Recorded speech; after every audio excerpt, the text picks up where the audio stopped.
Test 1, 2.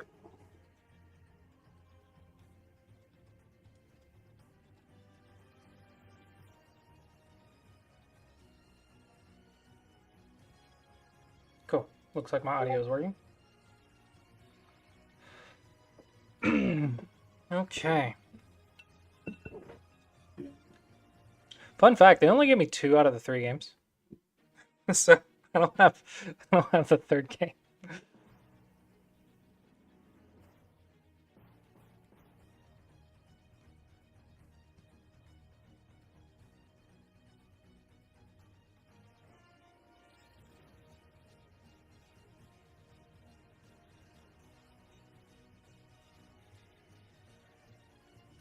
Hello, circuits. Something tells me you're a programmer. Circuits just followed. It's funny how many programs there are in Go.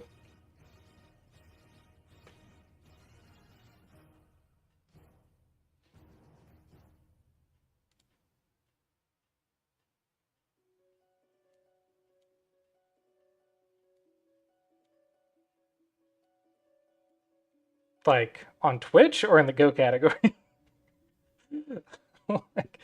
Because that would be a lot of streamers.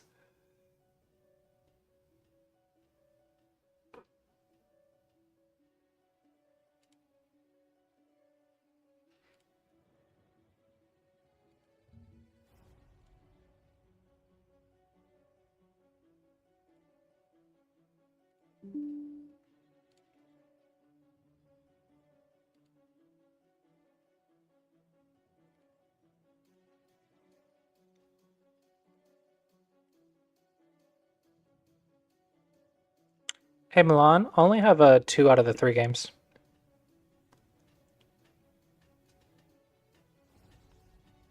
Hey, Sean. I just sent it to you. Sorry, my mistake. Somehow I missed to add the link to it. But... Okay, no worries.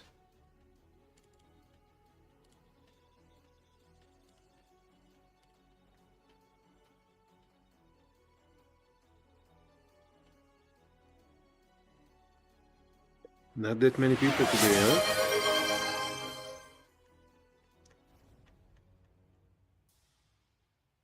huh? Everyone was watching Bats up until like 5 minutes ago. Watching what? Bats, Dwyron. Aha. Peregril just subscribed for 16 months. It's a square anniversary.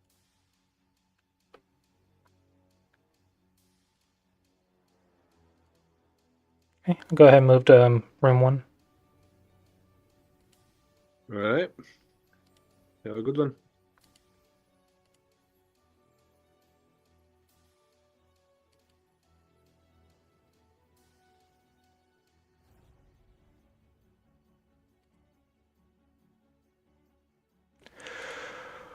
Okay.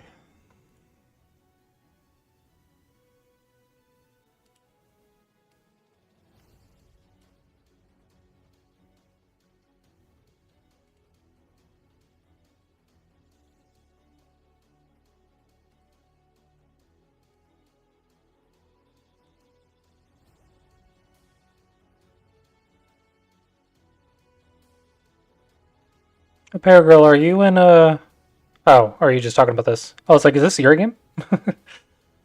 Okay. Okay, let's go ahead and get started. A little bit of a rank gap, so we'll see how this goes. Review started.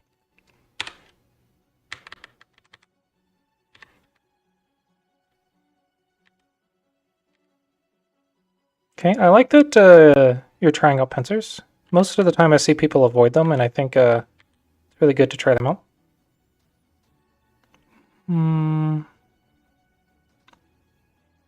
This is not the typical move, but it's not like it's the end of the world. Typically the move is to go here. And there's a really cool trap that you can set up. So if they Hane right here, and this is not really a mistake, but not many people know how to use this move. If you descend right here, very often people will block, and then this cut works. So likely you're going to want to save the number 2 stone. So you go here, and then when you play like this, there's a Tsuji to kill number 4. So typically the response is to go here, which is kind of counterintuitive. So most people will fall for this trap if they play the Hane. So playing this and giving them the option to fall for the trap, I think is nice. And if they do this, you can just do that. And it's not a big deal. It's pretty even for both. So it's very little risk for white.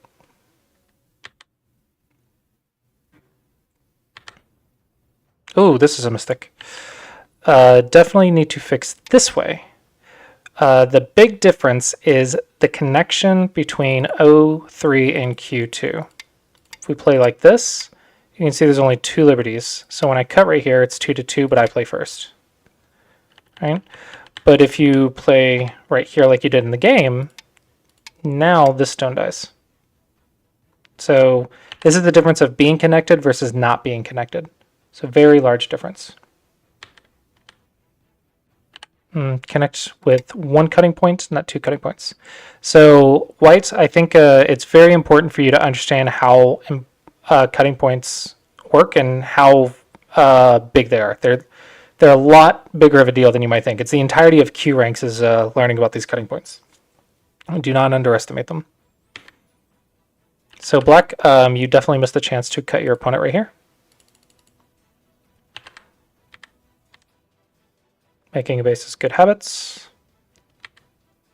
This is too early. I think there's a couple things to think about.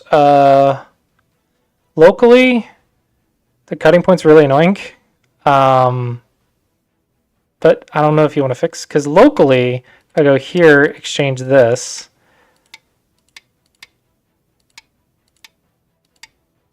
Black can get a lot of thickness.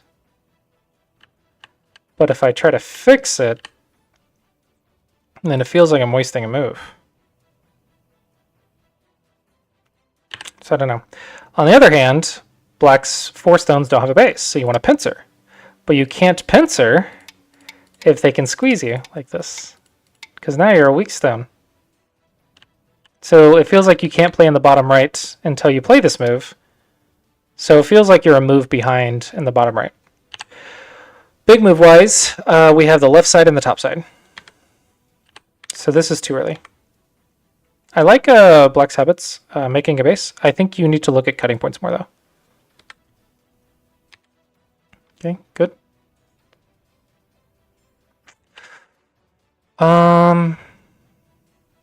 Personally, I prefer the top over the left, but it can't be that big of a difference. Okay, so now there's a stone between the opening moves. So you have a stone in each corner, right? Stone here, and then there was a stone here. So the middle game starts pretty much when there's something between each of those stones. So if we draw a line to each of the stones, this is a good rule of thumb, not a rule like a fact, but a good rule of thumb. So there's a stone right here, so this line's done. Stone right here, so this line's done. Lots of stones, so that line's done, and lots of stones, so that line's done. Okay, so we're probably a middle game according to that idea. So now the next thing we want to look at is the 4 center squares. And what we're looking for is control. So divide the board into these 4 squares. So white, black, so that one's split. White, black. This one's a little bit more in white's favor, but it's still split. This one is not quite split because of that sequence that I showed you here. So black can get this one, but doesn't have it yet. And then black has exclusive control over this one. So I think this square is the one we want to think about. Okay, so now that we've picked a square, we have several tactics to deal with the top right corner of the board. I think the simple invasion points are going to be approach a 4th line. You could try the 3-3 until you know that they don't work. Which ones work, which ones don't. I tell my students to experiment until you understand why this one is a bad move.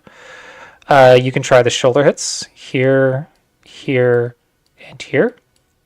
So I think any of these, but technically that one's a mistake. But, so once you know that, don't do that one. Any of these should be double-digit Q. And then you have good direction to play, a good starting point. and that'll get you around the board. For the bottom, if we were building this bottom left, you could shoulder hit here and then play here. This is the way to build this square right here in white's favor.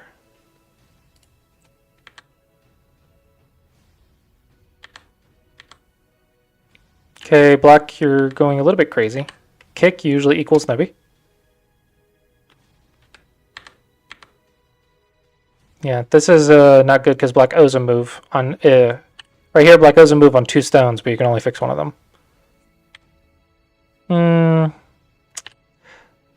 So I want to get here to unsettle, and then I want to surround. The reason this one is okay is thanks to this G3 stone, you play 5, and it's a tiger's mouth and a tiger's mouth. So it's very manageable. So it's a good way to get around this group. So 1, 2, 3 I think would be powerful. This one is definitely looks powerful because you're surrounding the group on the bottom that only has 1 eye, and you're destroying the square, which can be in black's favor. But the big issue is you got to remember that this cutting point exists. So black can make thickness, and then this is a weak stone. So I think I'm going to have to like put this out of my mind because I don't think either player sees this. So we have to pretend that that's not there. I guess it's okay. I think you're missing an attack on the left. Okay. Definitely, or typically, you want to respawn right here. Keeps your stone connected. It's trying to surround black. Not the end of the world. I think if I was going to move left, typically from a 1-space jump, you want to play the knight's move shapes. And this is because it is dog's face, which is connected thanks to the tiger's mouth. If you want to go faster than that, you go for the horse face. But this is how you run left from a 1-space jump. This one is a 2-space from a 1-space, so it has a double peep. So it's a bit difficult to handle. Okay, so I think still the top right is the biggest framework, and there's a weak group on the left.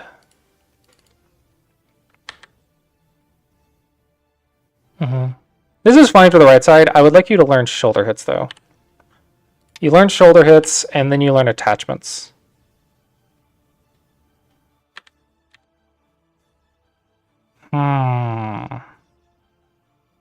Interesting move. It's probably too much, but it should be interesting. At this level, you only need a little bit of profit. So honestly, I would be satisfied just doing this. Surrounding your opponent's stone is really good, but technically speaking, this is just getting profit is pretty nice. Just get something. But I don't think this is terrible. Okay, but how is this relationship? Yeah, this sort of relationship is not comfortable. Don't make tiger's mouths. Tiger's mouths are just empty triangles in disguise. So from a 1-space jump, to move left, you play the dog's face.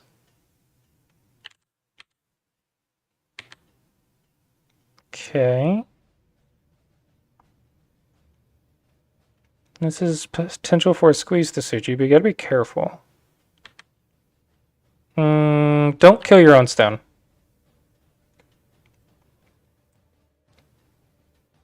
Maybe. Let's see how it goes. Nice move. Nice move. The response for the elephant, going through the elephant, and elephant eye is a diagonal 1-space jump. The response to going through the elephant is a knight's move. Usually it's either A or B. That is the response. Because this one has 1, 2, 3, usually 4 cutting points. And the knight's move only has 1, 2, 3 cutting points. 1 less cutting point. Pushing diagonals is very bad because you fix your opponent's cutting point shapes. So this is a really good exchange for black. Black, this is going a little bit over the top. One big reason attacks fail at the Q level is because you go for the kill. Just go for profit. It's White's job to live, not yours. Okay, so you just go for the profit, and White's trying to live, right? Let's say White tries to live, and White tries to live. Like something like that. Okay? Who cares? Look at this top side. This cash that you're getting. Who cares if it lives? If it dies, great, but that's your opponent's, like, worry. Your opponent has to worry about it dying. You just make profit. And watch your cutting points. If you try to kill with a bunch of cutting points, that's when it blows up in your face and your entire position gets wrecked. It's really hard to kill with cutting points. Yeah, this feels like a lot of overplay. I don't know why we're here. This is too early. The top side is still quite big. Actually, there's a Tsuji right here.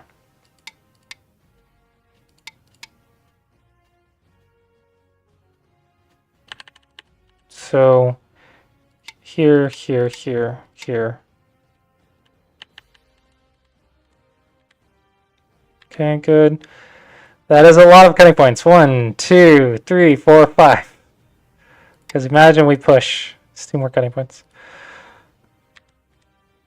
Uh-oh. Yeah, this is going to be something you have to get down is these cutting points. It's a #1 leading mistake at this level. This is endgame because it doesn't really affect your eyes, so it's just points. And the monkey jump is only, I believe, 6 and Sente, so like 12. So it's better to build your position. If they do that, it doesn't really matter. Like, it doesn't really affect this top side all that much. Just points. Okay, surrounding your opponent is good. Just remember the capping moves. Okay, this is a running away shape. This is saying, I want to run right. But you're alive and you're the attacker, so it doesn't make sense for you to run away. This Hane is quite big because it makes this a false eye. And what Black still owes a move to get the other eye, so it's basically half an eye right now. And there's a lot of white stones all around. That top side is big. Don't try to get 5th line territory. If you want territory, get 4th line or 3rd line. 5th line is really difficult to hold and just has a lot of Aji, a lot of future potential mistakes when you don't need to. But Black's is definitely bigger. So you can invade. Here, you can shoulder hit. Yeah, if Black's is bigger, then Black is just going to keep building theirs.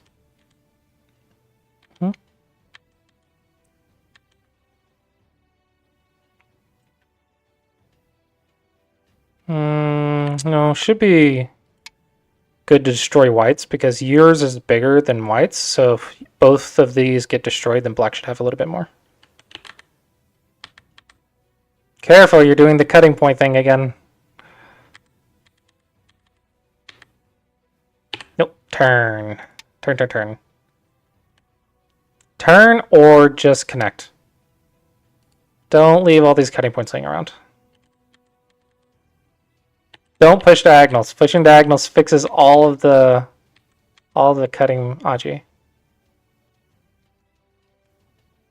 Interesting, but let's see.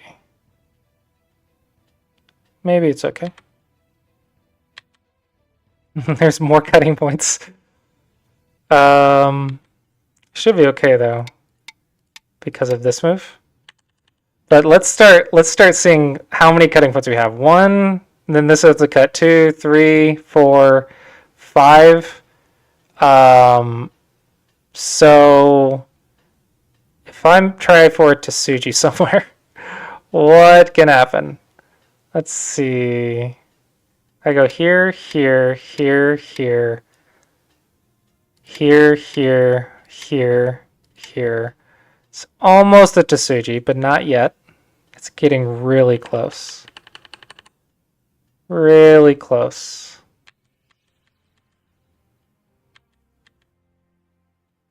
I really want to keep these stones alive. It keeps all of the cuts activated, so maybe you get something later. Cutting stones are really effective. I guess they don't cut directly right now, but that's a lot of cutting points. And now black has no problems anywhere.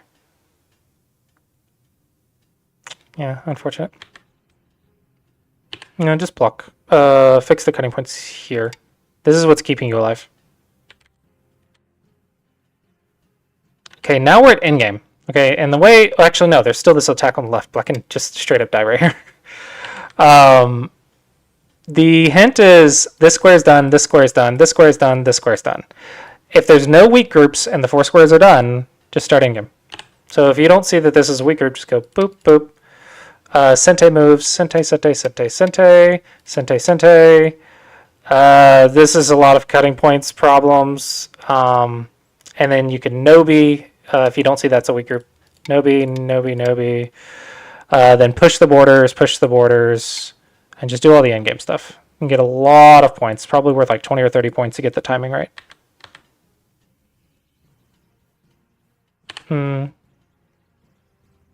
Here, I think, is what you're going for.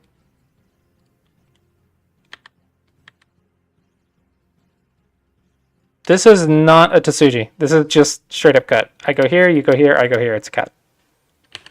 Cutting points, cutting points, cutting points. Black missed another cutting point chance. Okay.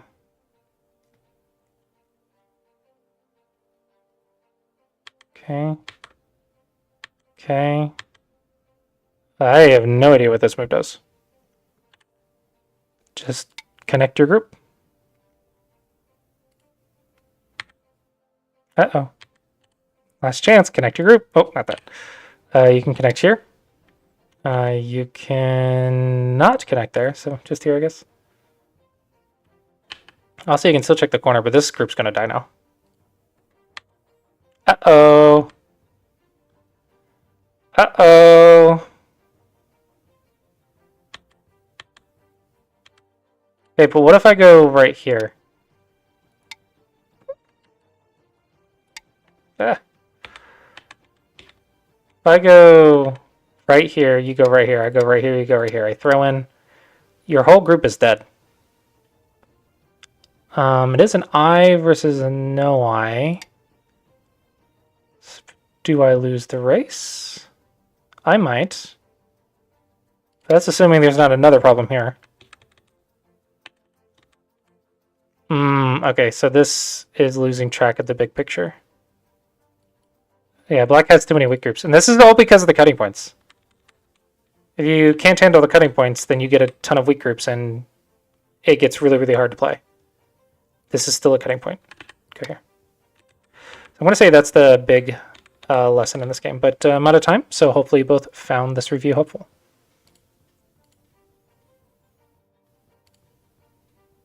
Review started.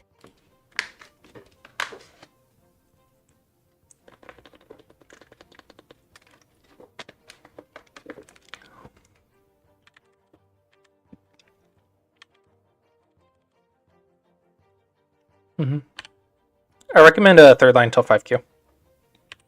Having a base really helps you below 5Q. Like it's kind of cheating almost to have a base. Yeah, fourth line, just you're not going to get as much as you would like below 5Q.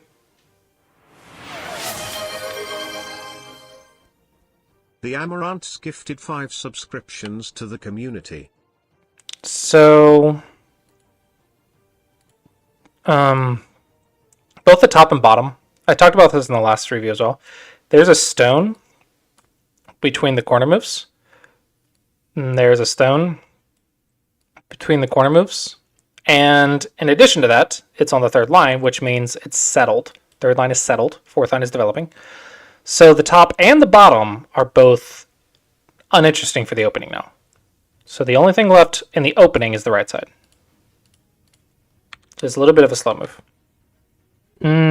Odd. Don't high approach a start point. That's usually just not good. Honestly, I think you can go your entire Go career without high approaching a start point. It's 99.99% of the time bad. Very rarely is it good. Like I don't know if I've ever seen a position where it's good. But pros could probably find an exception or whatever. But you can pretty much get away with it never high approaching his third point. Honestly, at this level, I would just go here and break my opponent's combination. If your opponent doesn't get a framework with the star point, they usually get less than they should because they don't know how to use star points. Star points have to have frameworks, otherwise they get less territory. So this move is usually good for beating players at the lower levels. Pincer is nice. Fourth line Pincer's third line, and third line Pincer's fourth line. This is kind of the combination you want. Running away is good. Okay, this is the shape. The dog's face is the shape to move up. But why do you want to run towards Blackstones instead of towards the open section and your friends?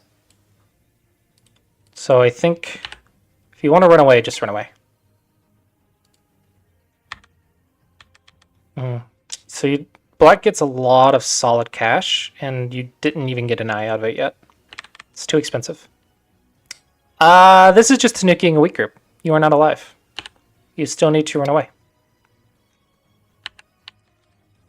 Also, the big move is the bottom right. Bottom right stuff is really big. 1 point jump. You are not cuttable because it is a tiger's mouth. Don't push diagonals. Okay, you're trying to make an eye, but this is too expensive. Don't worry about eyes when you can run away. If you can just run away, just run away. If you're trying to cut Black, it would be here. This is incredibly expensive, though, because now this is all cash in the corner. There's no Aji at all ever in the future. Not even co-threats can get in there. Black just connect. Connections are amazing. Connections, connections, connections. They are amazing. Love connections. Don't high approach. If I was going to play on the right side, I would either approach the star point or approach the group without a base.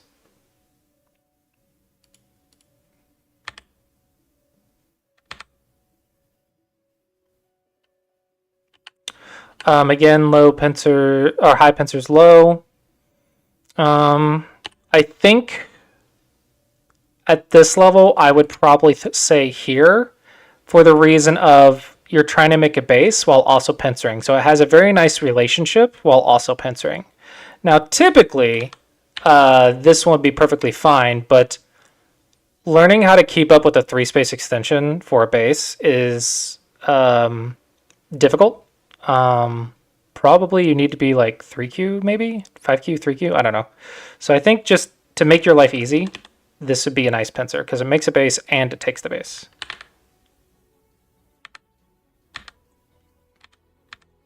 Good, fix the cut, white runs, make a base. Perfect. Don't 2-space. 2-space is how you die. Because 2-space is for speed, yes, but the consequence is it's cuttable. And this is not very sacrificable. So it's not very easy to play Sabaki here. So if I cut you, you're going to be in a lot of trouble. It's very difficult to play. Very difficult to play. I could also look at this one because it looks like I have the ladder. Actually, it doesn't even matter. Yeah, so 2-space jump. Very cuttable. Very, very cuttable. Just 1 space.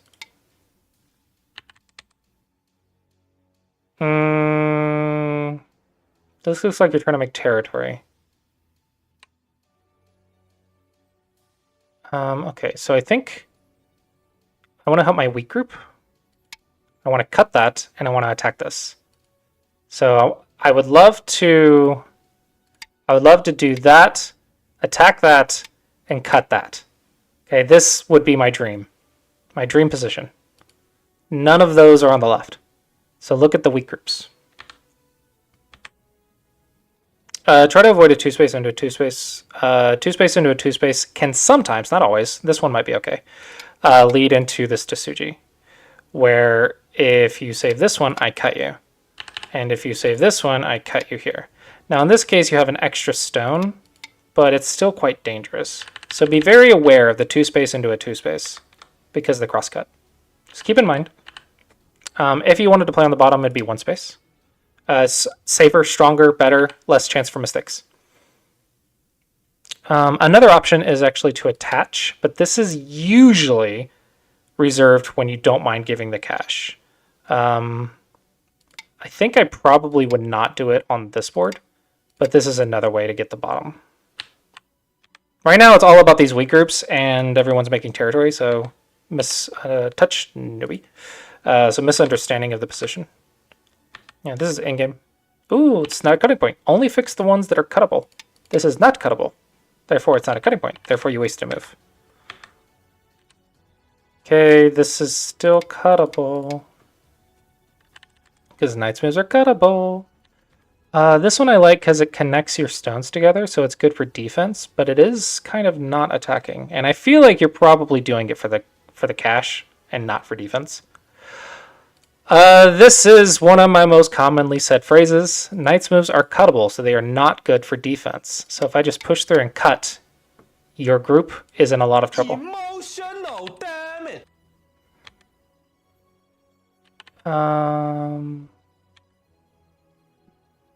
I have no idea why you played this. I don't know what you're after. I have no idea what this move does. This is nice to see. I think it's okay, but technically it is unnecessary because you can attack the entire dragon instead of just the tail. But locally, it's fine. I think at this level, this is fine. But on a bigger upper levels, you want to attack the dragon, not just the tail. Careful with your cutting points. 3 liberties is where Tasujis happen. Good connection. Not good connection. Respect the cutting points. You do not have the liberties or the strength to do a fight right here. It's very, very dangerous. Probably.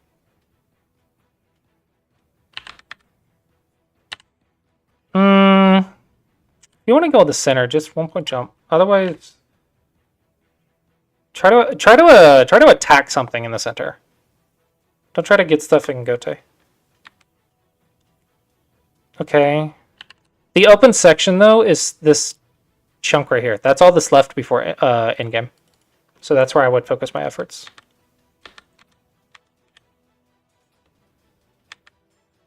Good that you're fixing cutting points. Good habits.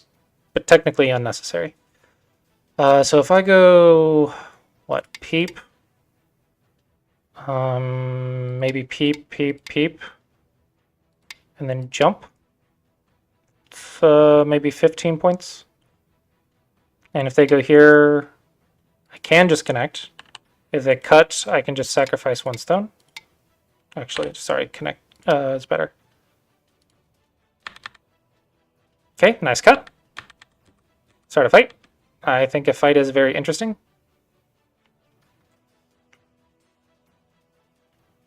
And this is where reading comes in. So I cannot make a judgment call without spending like 5 minutes here. Oh, yeah, I can. If this just dies, it's terrible. So you can't do that. Okay, so it cannot die. The cutting stones cannot die. They cannot die. The cutting stones must not die. Absolutely cannot die. So, white. Very nice net. I should have instant seen this. I need to do more net problems. But very nice. Very nice catch. Yeah, very big mistake if you can't save the cutting stones. I don't know why you would do this. Just do nothing. Cut threats. Just move on. Maybe start in-game and try to get a few points here later. Ooh, big blunder. This stone is no longer important because it is not cutting anything, so therefore it's only like 2 points.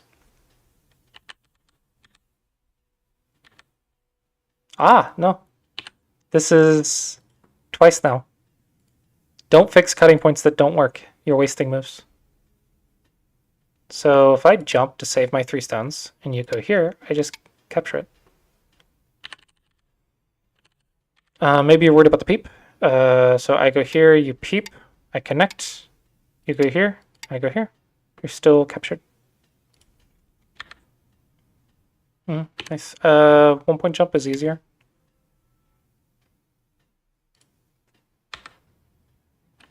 Because don't forget about this potential Aji. Yeah.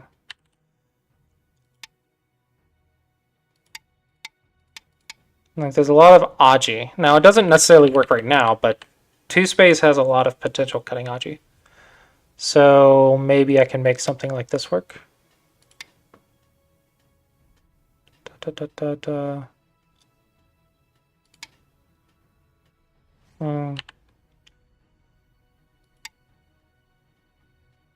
If you do that, I'm just gonna do that.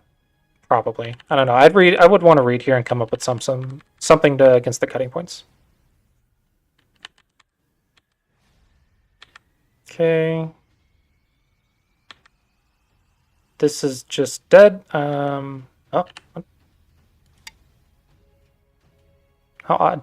White saw the net right here. Very good, but then no one saw this stone.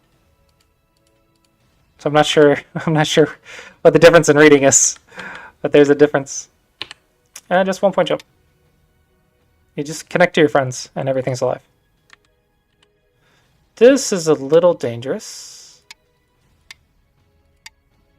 Maybe it's okay. I don't know. Maybe it's fine. Okay, so keeping that in mind, maybe I like over here or something. If you're gonna connect, just connect. Don't waste moves trying to fix something. Just fix it. This is too small. First off, you have a problem right over here. I'm not sure which one's better. Let's go for the safer one. And then after that, you want to, let's place it there. You want to play in-game. So there. There.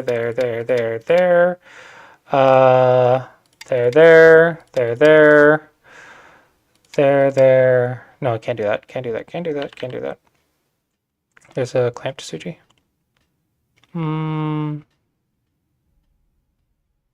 Then push the borders. Here.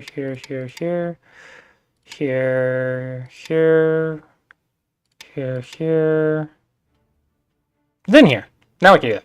So let's go get all those points first and then do it. Maybe instead of L18, you should just play M18. That's probably better.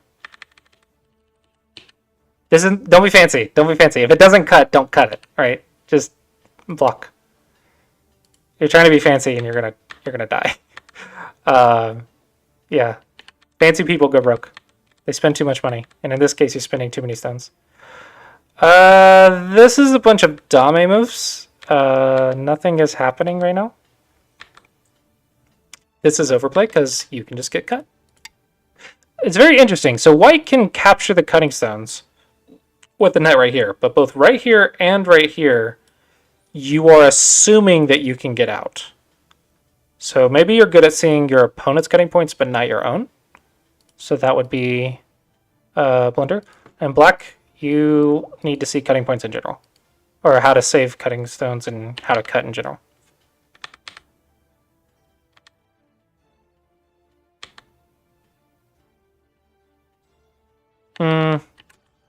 I wouldn't do it. I would just connect. Don't force your opponent to fix something. Later, you might be able to get some in-game. So usually you don't force your opponent to fix something. You're being very greedy. Just don't die. Don't die is a great way to not be dead. Uh-oh. The cost of greed is a dead group. What the heck? The cost of greed is a dead group. So if I just connect, black goes here, right? And I go here. Is black gonna die? Let's see. It's 1, 2, 3, 4, 5 liberties. If I go here, take double Atari, connect, that's still cut. So I can't do that. If I go here and connect, I think like I don't know. This looks pretty close to dead. But even then, I would just connect if I was unsure. And now I can get 2 moves in a row anywhere I want. Let's see. Where do I want them? Well, don't forget that crosscut exists. But let's see. I'll just do this really quick so I don't have to spend the time counting. 30H. I win. I've won the game. I've won the game. Typically you would count, but I don't know. This feels like super greedy though. You don't need to kill it to win the game. Yeah. That co is really big. Why are we not taking the co? This is a giant dead grape. Why do you not want it? I don't know why you don't want it. Why does no one want this? This is gonna die, right? Am I missing something? Am I missing something in Atari that I just am not seeing? Also, this exists.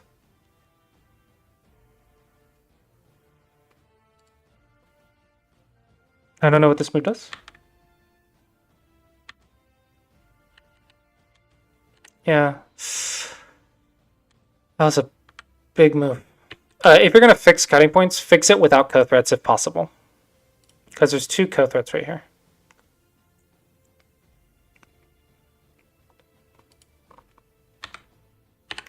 Nobis or Sente. Hanes or Gote. So you want Nobis in endgame. This is not necessary yet. Play your endgame first. Here, and play your endgame first. If they do this, just Nobi. It's fine. White, play your endgame first. Here.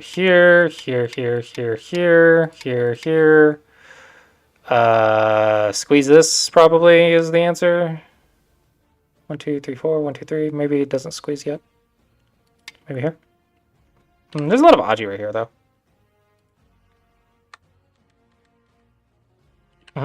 Nobi is Sente. Hane is Gote. Also, you need to leave the option for future endgame. If you go down, you're never going to get that future endgame now. And if your opponent wants to fix it, then you get a free move. So, it's great. So, connection is better. Stop fixing these. If you take anything from this, please take this. Don't fix these cuts. There was another one up here somewhere. Don't fix these cuts that don't work. You're wasting moves. I think you lost 3, maybe 4 stones. So you've handicapped yourself by 4 ranks from fixing these. 4 stones. 4 stone handicap. And this is pretty easy to read. Do not fix blindly. Always read it.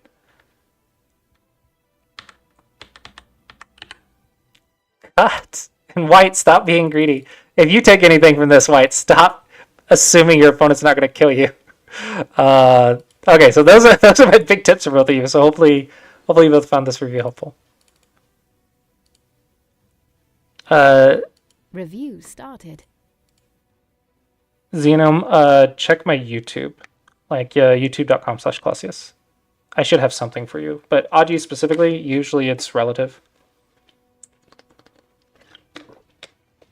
Like what stage of the game are you in? You playing attack, defense, in-game? All of it's relative.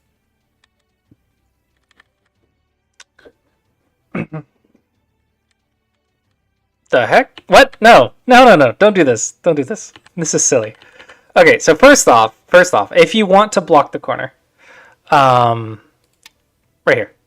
If you want to block the corner, this does exactly what you want it to do. This one does it even better.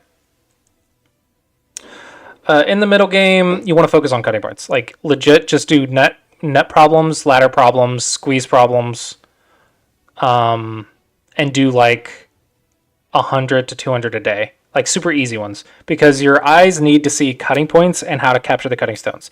Super essential, and is like most of the Q ranks in middle game right there. Just knowing if something's cuttable, knowing how to capture the cutting stones at a glance, never ever missing a net or a ladder.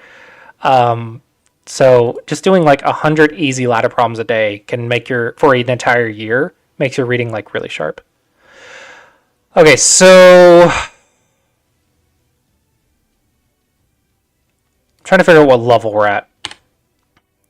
The Joseki's here.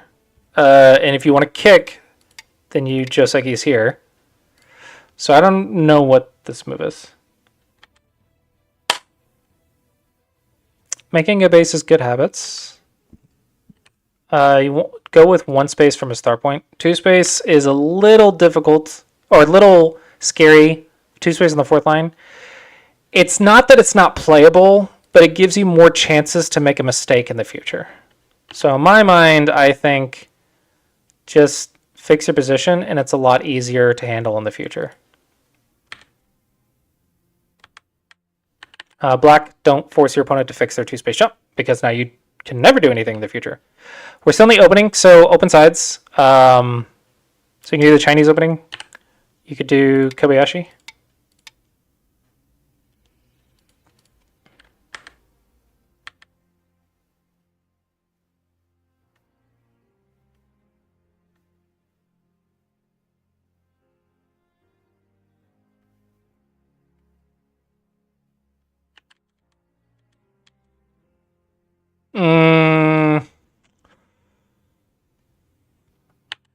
Okay, so I want to say there's a bit of a level gap, probably. This is not cuttable. So you're looking at connections and cuts. If black plays right here, you capture it, so there's no way to cut that, right? So then you don't have to fix. So don't waste moves trying to connect things that are already connected. You're still in the opening, so bottom and right side. So you could approach. Yeah, I thought you would do this. People like to mimic their own moves. But this is definitely a bad move. Okay, don't do symmetrical. If it's a symmetrical board, somebody's wrong. Somebody has to be wrong if the board is symmetrical. This is really funny. You did the exact same sequence. Like, I'm sure it feels good to like repeat the pattern. Like, humans love like symmetry and patterns, but like this is just not good strategy in Go. You have to like think about who's getting what. If you're doing the exact same thing, someone has to be wrong. Because if I get A and you get B, and I like A, and we do the exact same thing, then I'm going to get A again. But if you like B and we do the exact same thing and you get B again, then maybe you think it's better. So someone has to be getting the bigger thing. And in this case, it's definitely black. Black's getting like 75% of the board right now. So lots of wasted moves. So white's play on the open side. Yeah, I want to say this is probably just a giant level gap. I want to say the moves that I'm seeing, my estimation from only seeing 30 moves, is that white is probably a beginner. So we definitely need some teaching games. I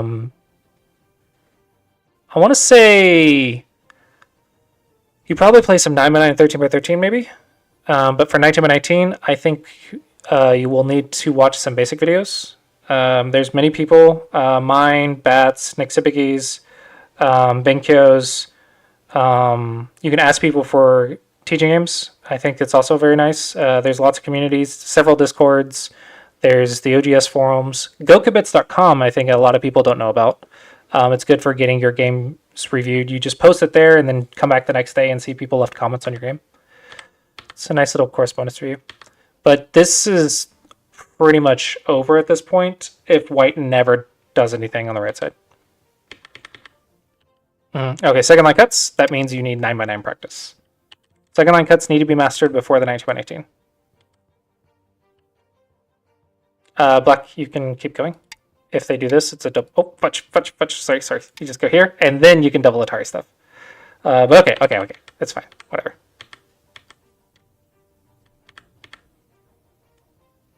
This is not going to change anything. Okay, we have to wait until... I understand, but this is a chicken move. Like, I know you don't know what to do, but just keep going, I guess. But this is a chicken move. Tiger's Mouth, because it is better in-game.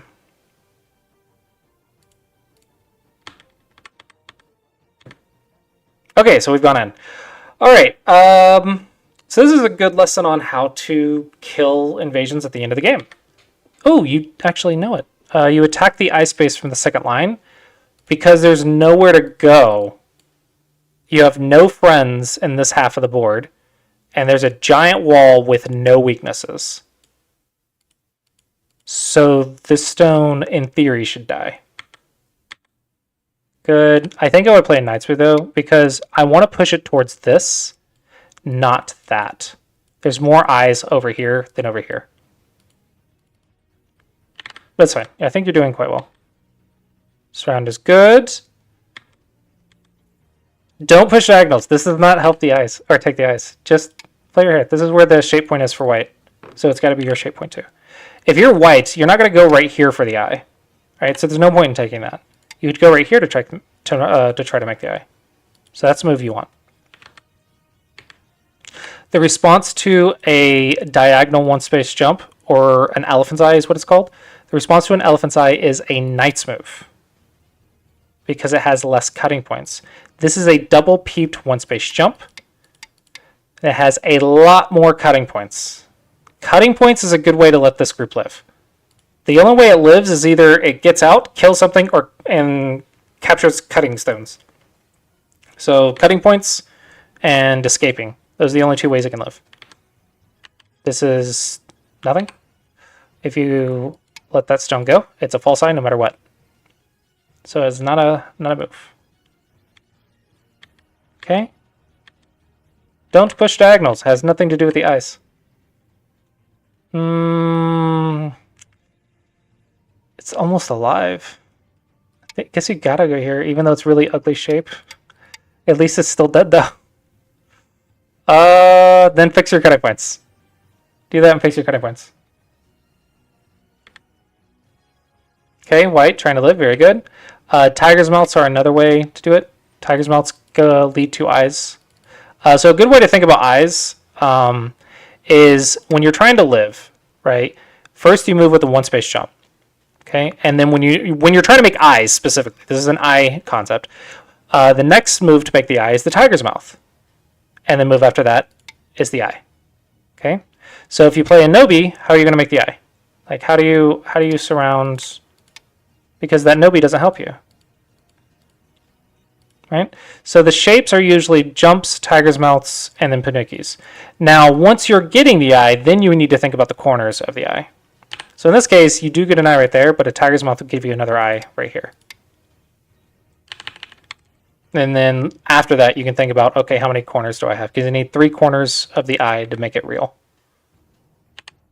Okay, this is a connection. Nobis don't make eyes, but 1-point jumps and tiger's mouths do.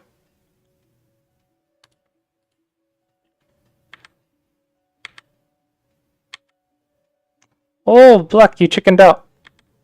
What? Oh, no, live. It's the only chance. It's the first chance you've had at life. Or second chance, I guess. Well, if white's going to live, then just surround it. Because if it has Miai for life... okay. Yeah, fix your cutting points, everything's good. Alright. And it's game over again. Okay, so we still have to keep playing, I guess. Keep it away from the edge. Like you did up here, the second line, you're kind of doing the same thing. Keep it away from the edge. Make sure you're taking the eye space away. That's how you kill it. No, touch Nobi. 3 liberties or less, dangerous Tasujis happen. Touch Nobi. Because if I go here and you cut me, then I have a lot of options to squeeze stuff. I have a lot of Tasuji options. Ah, you're going crazy. Don't go crazy trying to kill. Just surround it and stay solid. Trying to force a kill and going crazy without watching your own cutting points and liberties, it's a good way to let them live. Again, connections, don't make eyes, tiger's mouths do.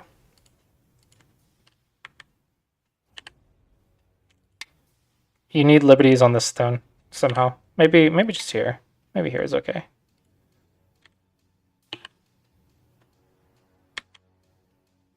Okay. Okay. So what if I go here, you go here? I go here. If you cut, Atari, connect. So you can't cut, because that's a trap. You go here. Then I go here. You go here, and then I go here. Can't cut, sub-Atari, and then I go here. Yeah, you see how I'm getting to find weird-looking things to make it annoying? I'm being annoying because you're leaving so many low Liberty stones. Yeah.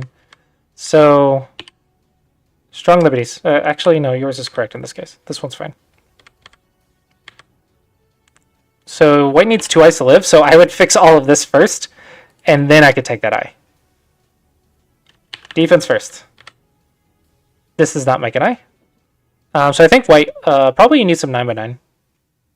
Looks like try to get 50 9x9, and then get 50 13x13, and then start on your first 100 19x19. I think that's a good rule of thumb to start. And then while you're doing those, try to ask people to review it and ask for advice. And then try to apply their advice in the very next game. So you play like, let's say 3 9x9, ask someone for a review on the losses.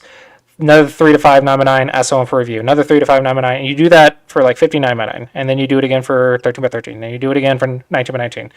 That's pretty much like your first several months of Go. It's a good way to get it down. This doesn't stop an eye, so just don't die.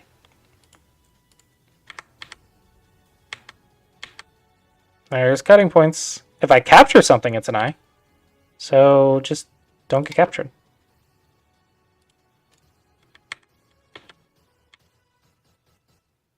There's no eye right here, so let's gain liberties and just keep it surrounded. Cutting points are how they're gonna live. Bamboo's strong, but you probably just take a liberty, but I don't know, bamboo.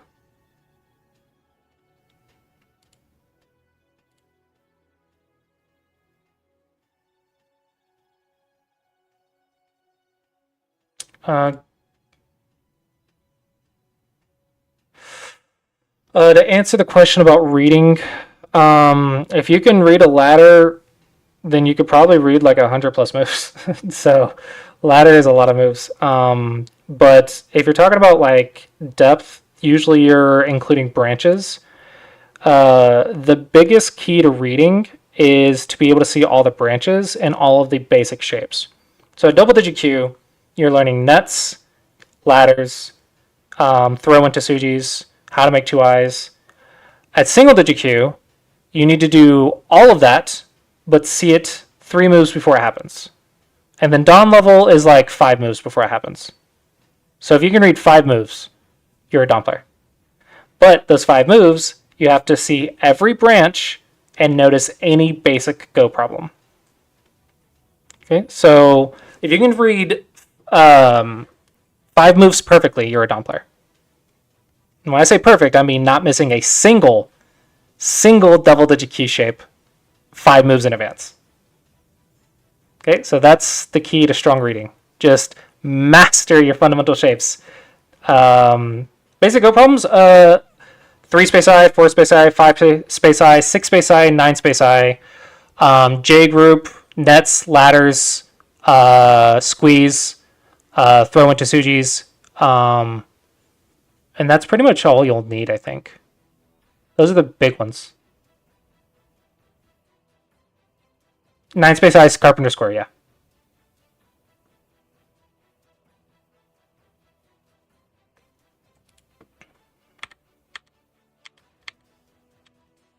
Oh no! Okay, it's a tutorial. Okay, we're still good. We're still good. Just mind these cutting points. Mind these cutting points. So what if I push right here, and then I push right here, and then I push right here? Like, you see how it's getting really annoying really fast? Shape is just doing the job. I really think people overestimate shape because it's kind of like a tool in a toolbox.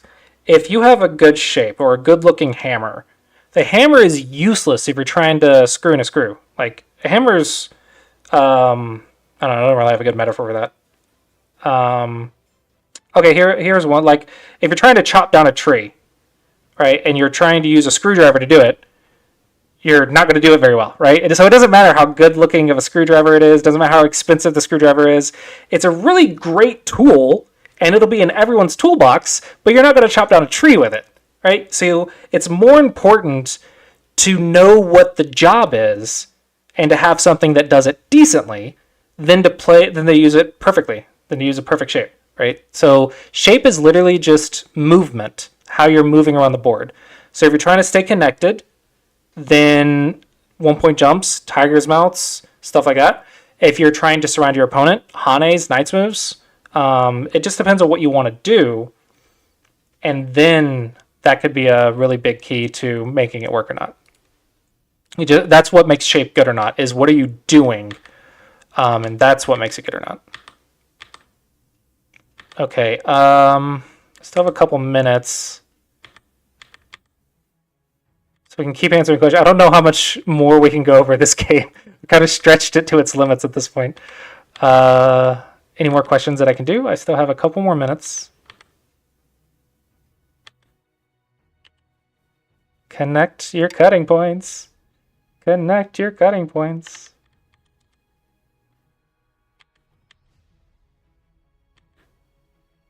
And yeah, okay.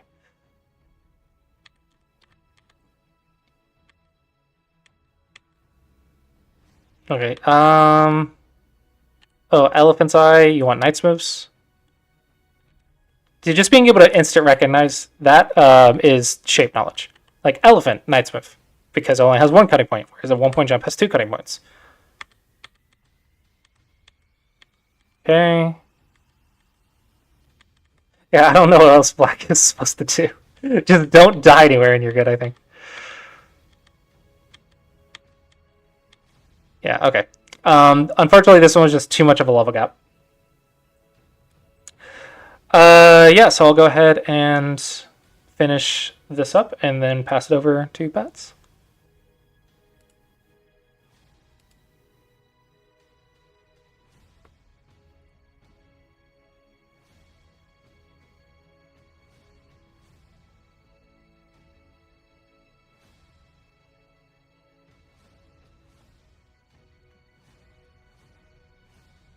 All right.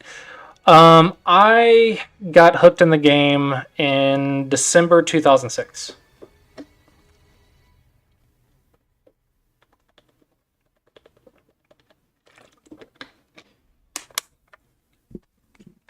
I watched the anime Kuro no Go and never stopped playing Go. Oh yeah, no, KGS was the spot, okay? You didn't go anywhere else. If you're an English speaker anyway.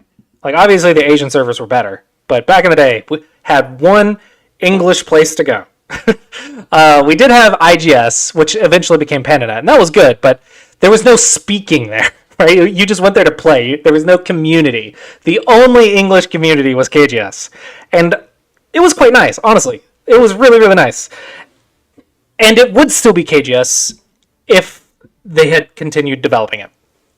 Everyone was on KGS, okay? The reason everyone left is because there was no improvement. There was no change. There was no updates. Nothing for over a decade. So of course everyone's going to leave to the newer, better, cooler stuff. But if they had just kept it up to date, I think the developer just didn't want to deal with it anymore. And now the American Go Foundation owns it. And they didn't hire developers because it's not like where the priority of their budget goes. It's supposed to go to kids and youth. So unfortunately, KGS was this amazing thing, but no one could develop it. No one developed it. Yeah. So pretty much everywhere else became better. So yeah, KGS was like the spot.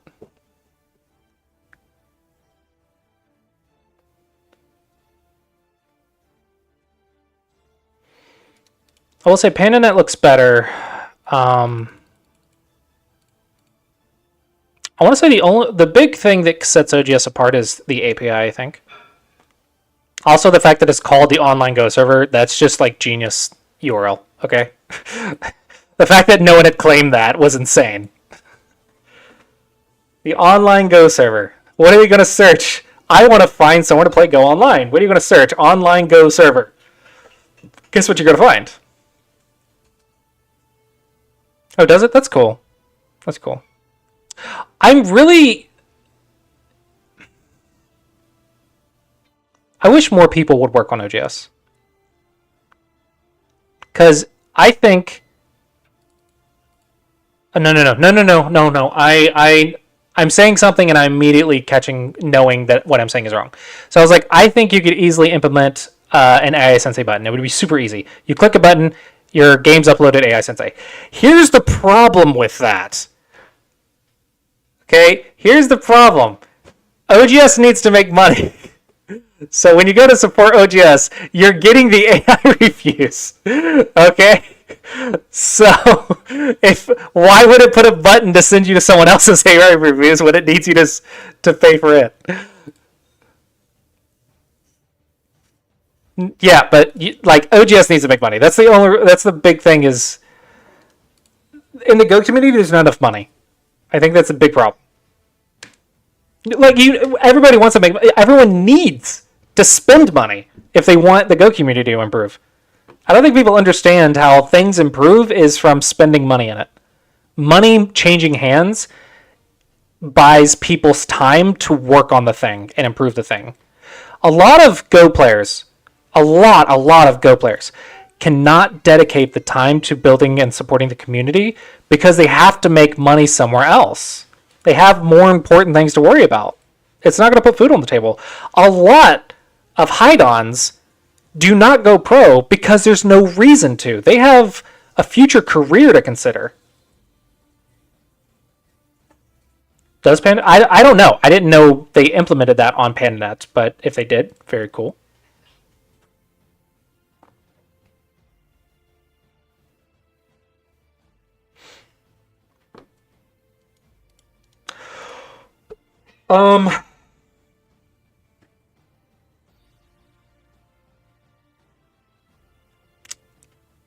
Like, ironically, I may or may not build my own Go server on Sumego Dragon, but it would not be for, like, competitive, super serious. It would be to create a fun, engaging community that is less hardcore.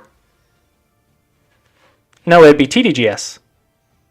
I guess Classic Go server would be kind of cool, but yeah, it would be TDGS. Sumego Dragon Go server. And honestly, it would put more emphasis on smaller boards than 19x19. Kind of like GoQuest. It would be like GoQuest is kind of like my ideal. The community, not OGS specifically. The community is what I'm saying. It's very hardcore. It's not beginner friendly. Everyone's welcoming to beginners, but it's incredibly hard to get into Go right now. And there's a lot of work just to learn the game. Yeah, exactly. I want to get more casual players. I want to support the casuals. I think there's a lot for hardcore players. I think that as a hardcore player myself, I would like more things for the hardcore players. But no one is helping the casuals. Someone's got to help the casuals.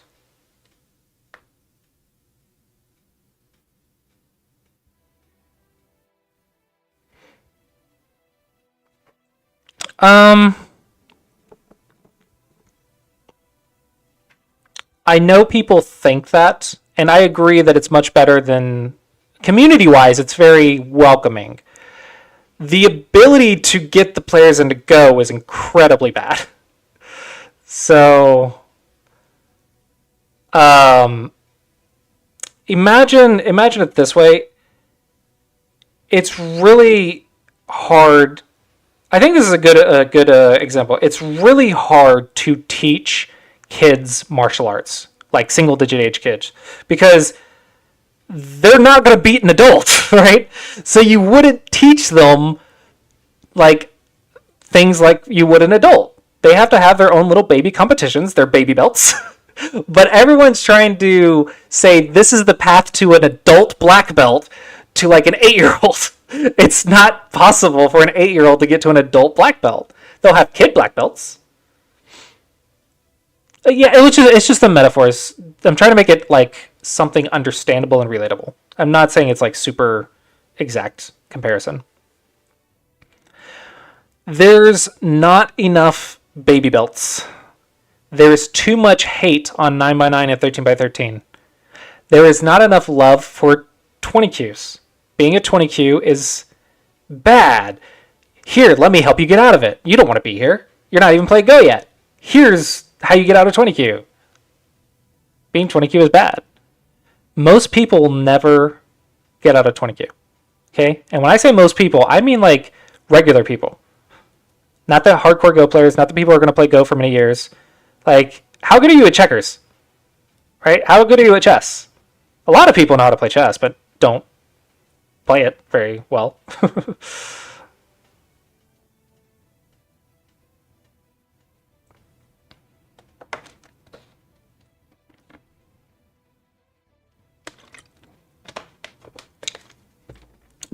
Here's a question. Most people never learn to code, right? How many kids do you think code in Minecraft? How many kids do you think code in Minecraft that have no idea how to code anywhere else? They have no idea how to do coding anything outside of Minecraft. You know how many coders there are in... Oh, hey, Zoo98! Hey, haven't seen you in a bit. There are plenty of kid coders in Roblox and Minecraft. Modding. There's a lot of kids that get into coding from building their first mod.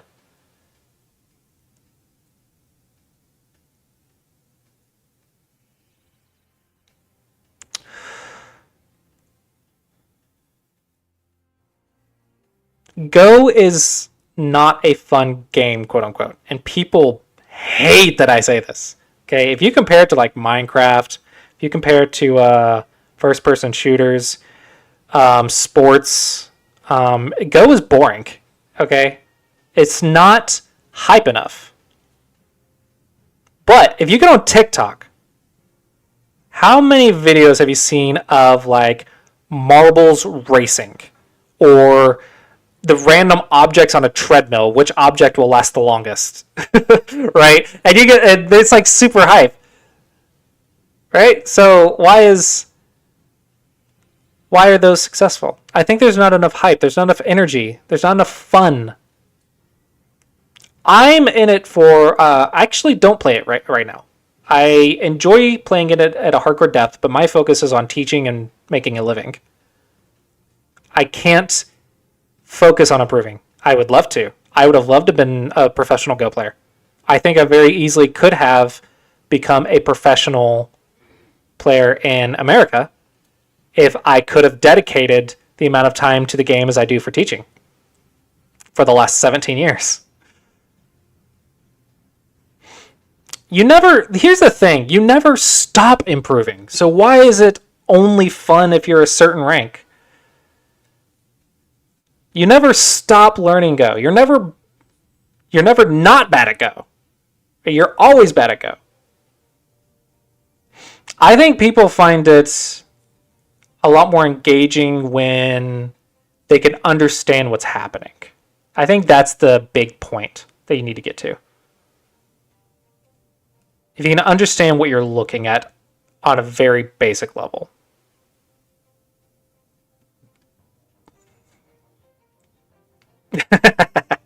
There's plenty of toxicity on Reddit.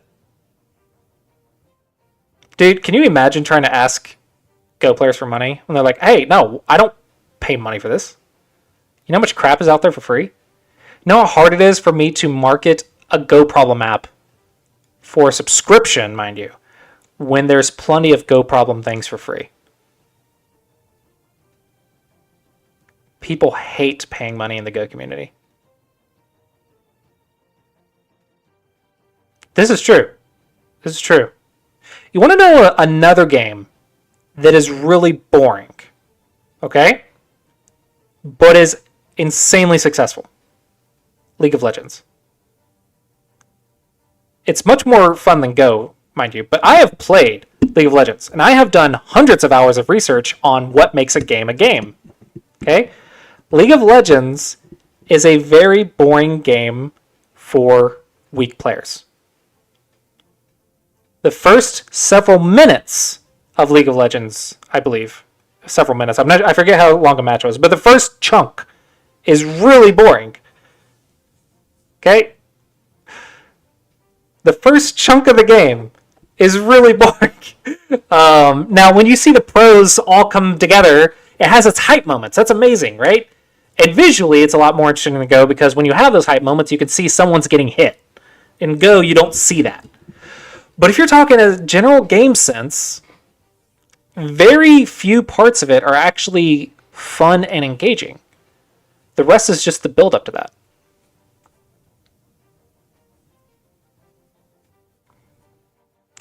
But Vonzilla, they were not 17 years ago when I started teaching.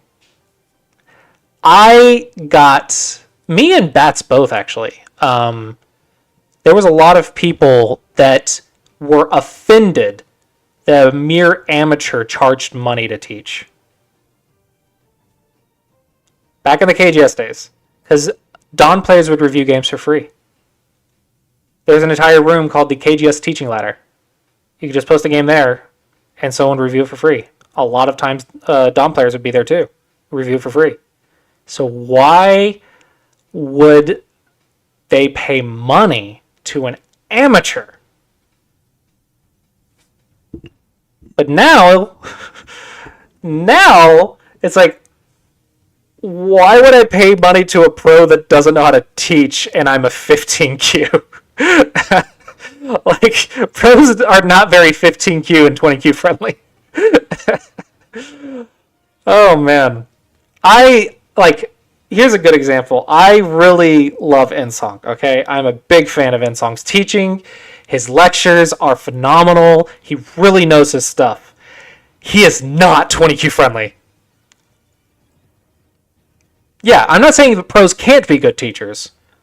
I'm saying the title doesn't make you a good teacher, right?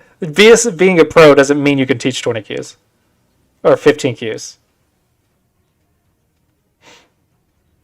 Michael Redman's a good teacher. I will say that. Michael Redman is good at teaching. I want to argue I could probably teach a 20Q better on some level. But he's a pretty good teacher. Oh, absolutely, yeah. I'm not saying not to pay for it. Awesome Baduk is really cool too. I've met both of them, I think, at some point in person. Yeah, they're really good too. Like, people who are dedicating their time to teaching are usually good at teaching. But some generic pro,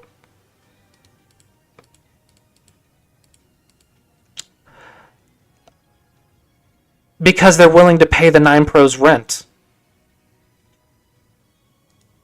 9P teachers are usually teaching because they need to make a living. Someone's got to pay them. If be it a 20Q or a 5 Don, doesn't matter. Like, someone's got to pay their rent. That's what the money's for. That's the money changing hands. And I really am disappointed by this, but double-digit Qs are worth a lot more money than single-digit Qs. I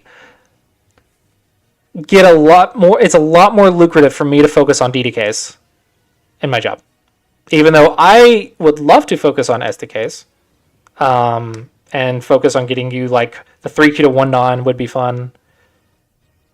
But single-digit Qs don't like paying money. It's really funny. They're the ones who get stuck faster because it's harder ranks to move in, right? Single-digit Qs are harder ranks than double-digit Q ranks.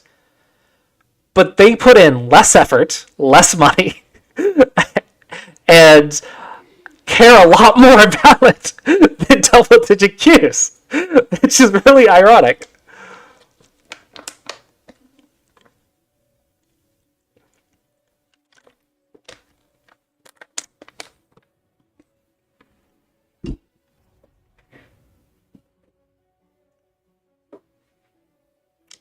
I'm not saying strong players can't be good teachers. I'm saying people were offended that weak teachers were charging money, or weaker players were charging money to teach.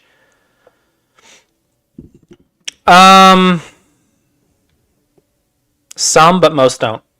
And honestly, it's not even because we don't want to. There's no reason for us to get stronger.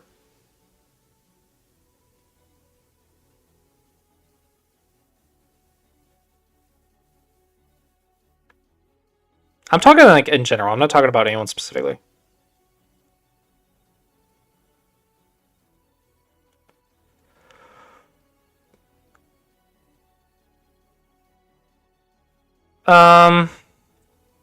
Vonzilla, it's more about efficiency and understanding. It's a lot more fun to improve on a comfortable path than it is by bumping your head in a bunch of walls and trying to watch a bunch of videos that are not nearly as fun as interacting with someone. Most people enjoy Go in a social sense and probably don't even realize it. You guys here are in this stream is social. You're not playing the game by watching me, right? You're not actually like placing stones on a board. But Go it thrives on social, which is one thing I think OGS really lacks, is social. Oh yeah. 2Q was the worst for me. 2Q was the worst for me. I had a lot of growing up hurdles to overcome too, which any parent or any older person that deals with kids understand that teenagers have a lot of things that they have to go through to become an adult mentally. Like you have to learn and mature and overcome a lot of hurdles, like seeing things from other people's perspectives, perspective in general, honestly, just having perspective outside of just your household is really important. Cultural perspectives, coming to your own conclusions instead of just what your parents say is right and wrong. Experiencing things aside from school and your house. Overcoming hardship and struggle without someone there to just fix it for you. If you don't pay rent in your place, you're not going to be in your place. Versus when you're a kid, you don't have to worry about your place disappearing. And if it does, there'll be another place. You just put your TV and video games over there, right? There's a lot of hurdles between 17 and like 24. Yeah, adulting sucks. But one of the maturity things that I'm referring to is handling failure and loss was one of the big things that I had to mature over. Humbling was more of a social thing that I had to learn. But I think the big barrier for 2Q was handling failure and overcoming it. I think that was a big one for me. It took me almost an entire year of like 20 games a day, almost like 6 to 8 hours a day for an entire year straight of just being like one rank.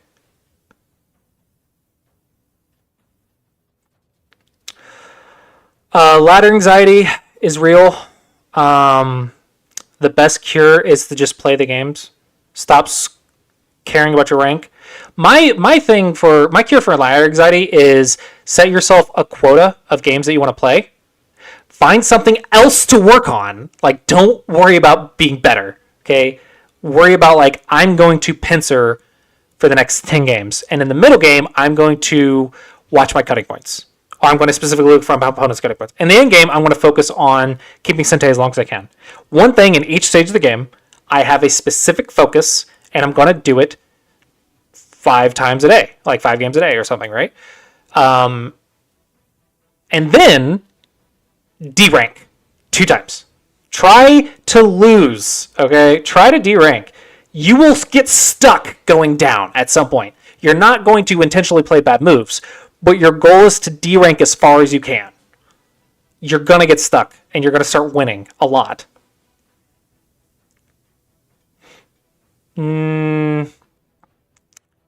if you're trying to improve, you want to lose about 55 to 60% of the time.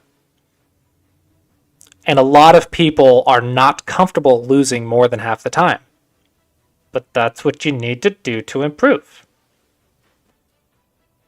You learn more from losses.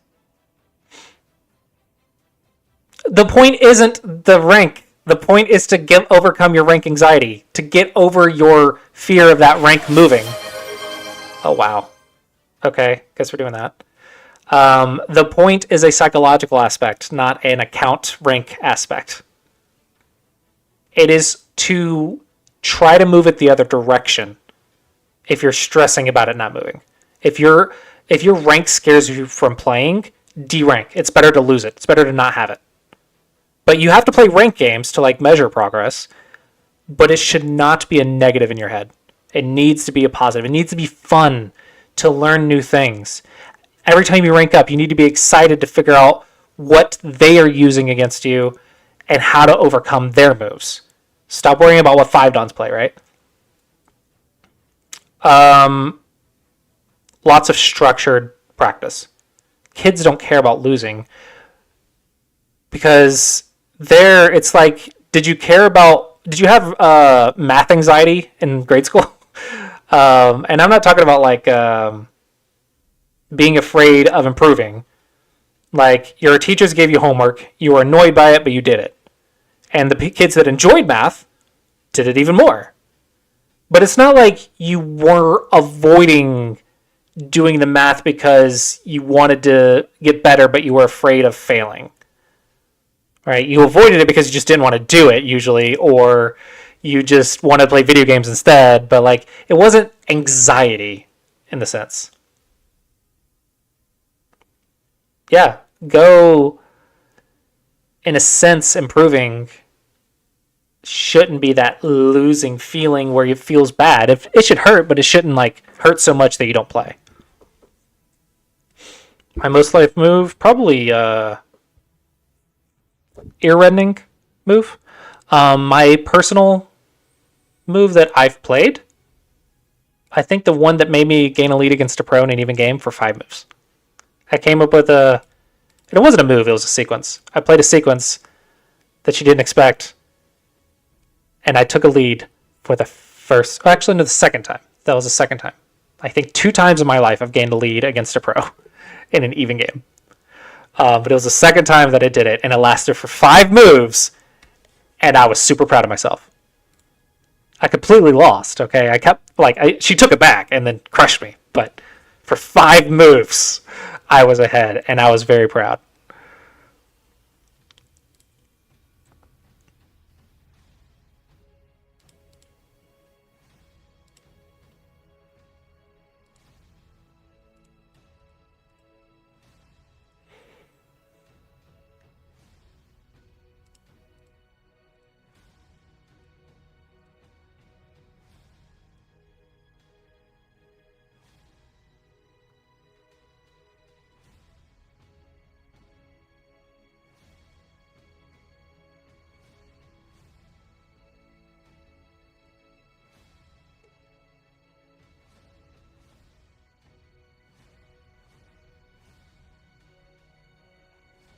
Yeah.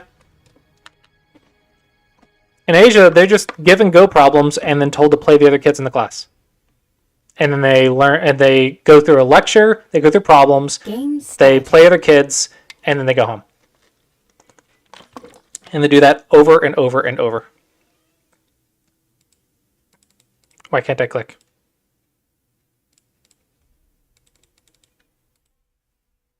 Oh, handicap.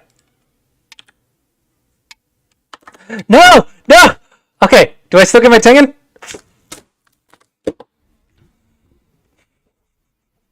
I forgot about that, okay?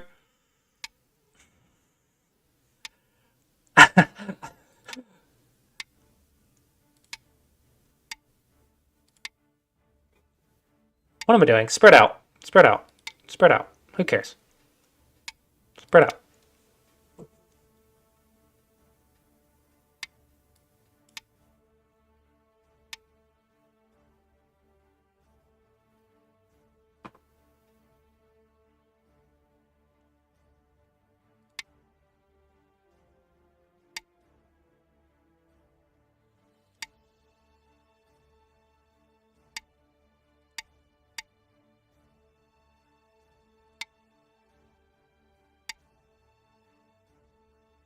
Okay, let's fix that. Okay. So, 5 stones. I have no weak groups. I have no weak groups. This is the mantra I tell myself. Where are Black's weak groups? There's a juicy Tengen, but let's go here. Let's bully this corner. There's always potential death in the corner. And a high handicap. Okay.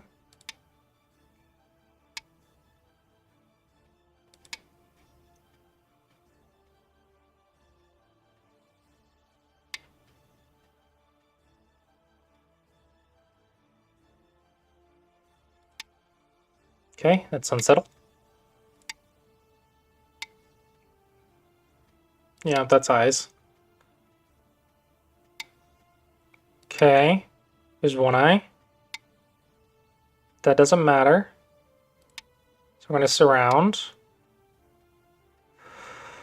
Okay, now I need a second weak group so I can double attack. Let's try here.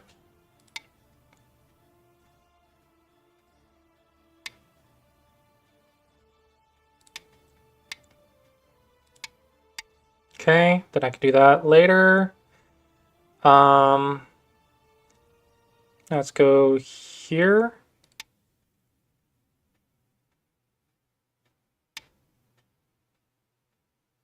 Unsettle. It's going to be a little uncomfortable, but should be possible. Double peep. Okay. It sucks, but I gotta go here. That's why it sucks. Okay. All right.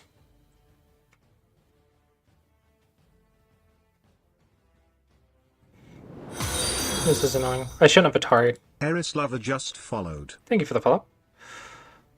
So next, let's try to build a position.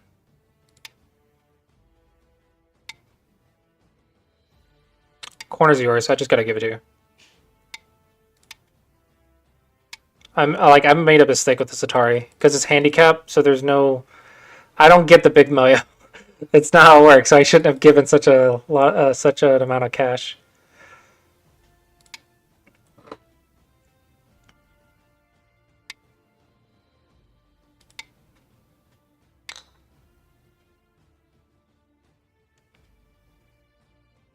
Okay. So I've made up half the corner at least.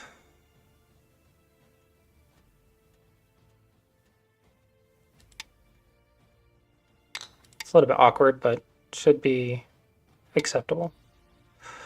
That's a nice move. That is a nice move. I wanted to get over here, but I didn't have time.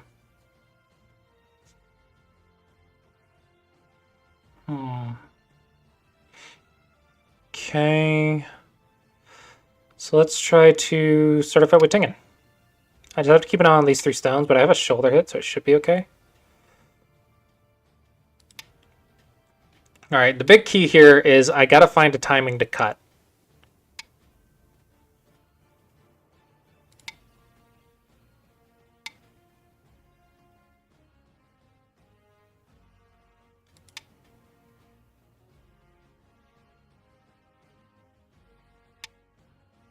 Okay, there we go. Let's cut it.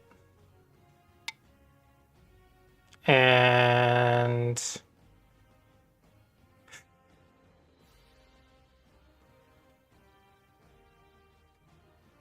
I want to say it's here.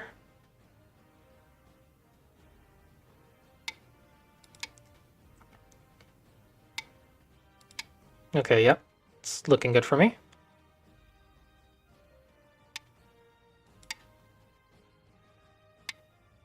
Okay. So this is my only weakness down here, right? So once I do this, should I do it this way? This way feels better. Okay, now I'm strong and can start attacking a lot more severely. These 3 stones are uncomfortable though. Can I fix these 3 stones in Sinte? See if I can lean on this to save these 3 stones and then cut. It's an optimistic dream.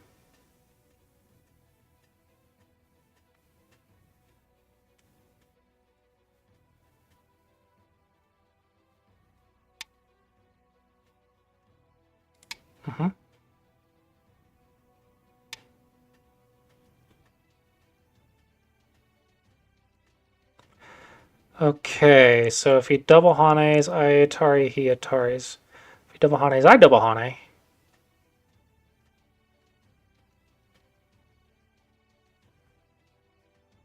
Connect Nui. Atari, that's a ladder.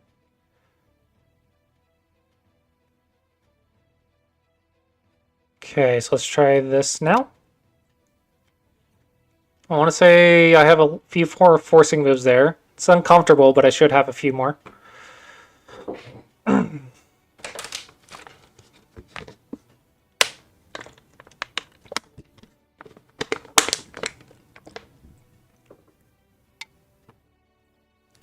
Okay.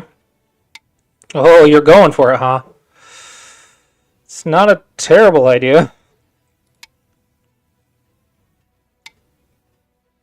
Oh, you can't save it after going for it. That is what greed looks like. Okay, so let's get this in. And fix.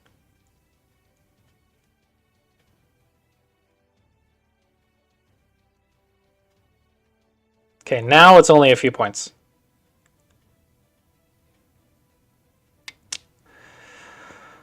Okay. Empty triangle for the win. This cut's going to be a problem. Byo-yomi.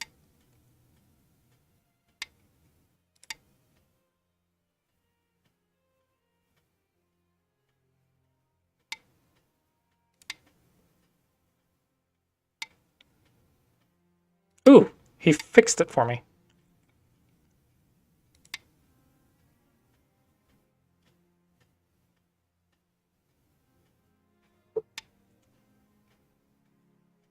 Okay. So this group will die naturally if this group has to run, so let's try to unsettle it.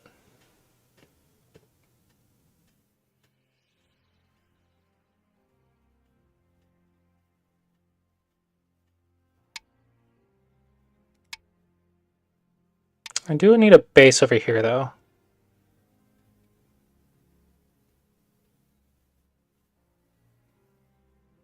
Yeah, so let's get this. Gonna make life.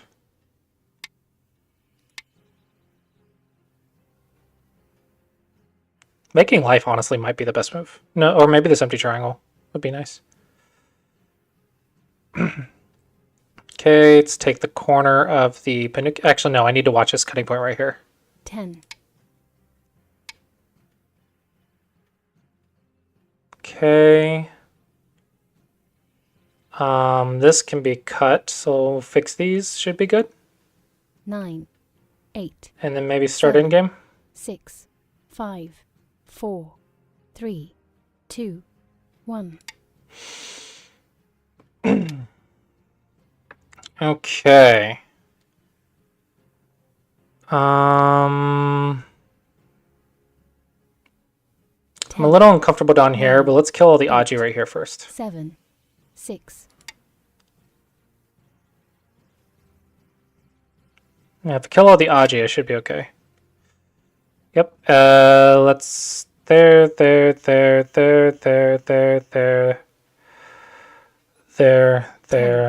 9. 8. 7. 6. 5. 4. 3. 2. 1. I'm making a mistake, I think.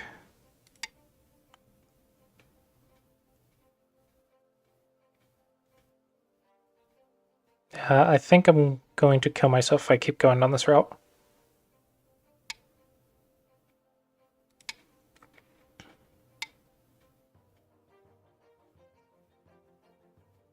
Yeah, let's get some shape first before I cut.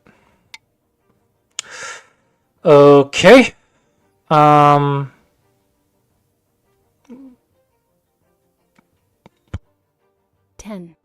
9, 8, 7, 6. Yep. Definitely going to need the eyes here, but that's a clamp, so that sucks. 10, 9, 8. I think I realized it too late.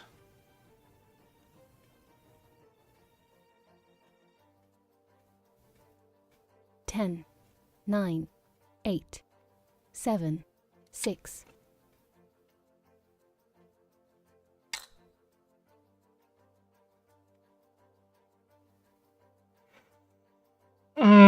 That sucks.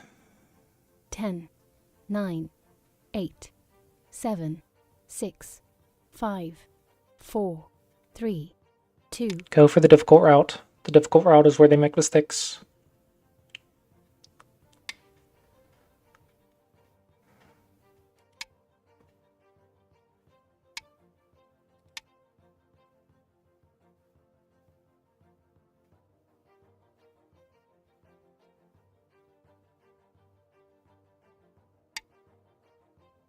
Dang.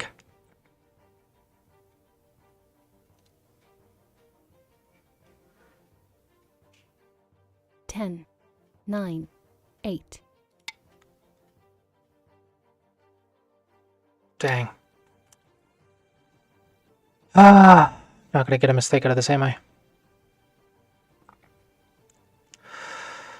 10, 20, 30, 40, 45, 50, 6, 5, 60, 65, 70, 1. 80, 85, maybe 90-ish. If I get this, 10, 20, 30, 40, 50, 60, 70, 80, maybe. 10, 9, 8, 7, 6, 5. I'm going to go for the eye shape just in case. That is Gote. So I've got this move, let's see. 9, 8, 7, 6, 5, 4, 3. I want to say this one's the biggest.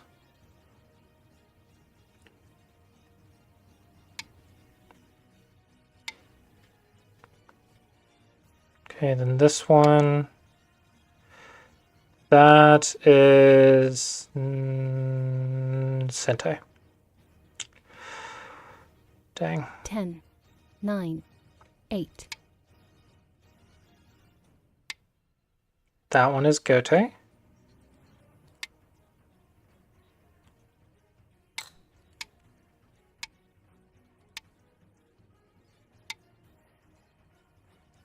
And then here, I believe is the last one.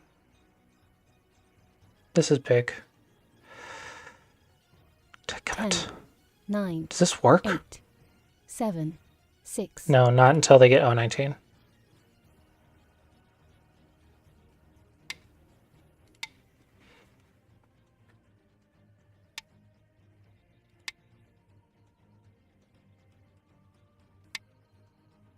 Okay. Throw in there, Atari there. Yep. Checks out. 10, 9, 8. That's actually quite nice. Nice squeeze. Got several points out of it. Get 1 point right here.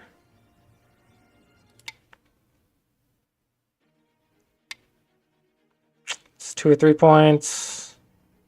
2 points, so this one should be bigger. There's 2 points right here. 10, 9, There's 2 points right 8. here. 7, 6, 5.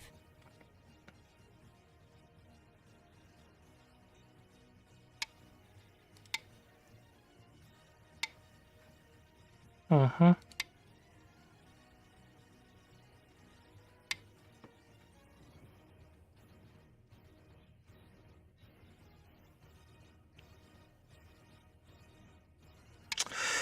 Yeah, what can you do? Sente.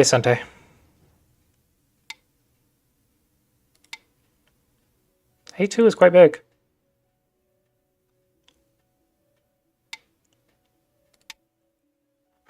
A2 was quite big. Lost several points there.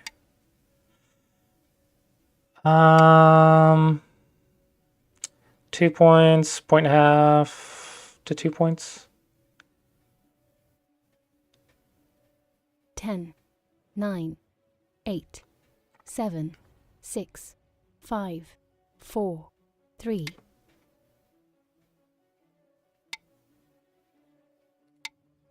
I gained a lot of points at endgame. Oh, fudge, I forgot that one. Dadgummit.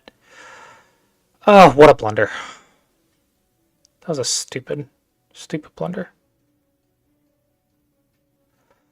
10, Okay. 9, 8.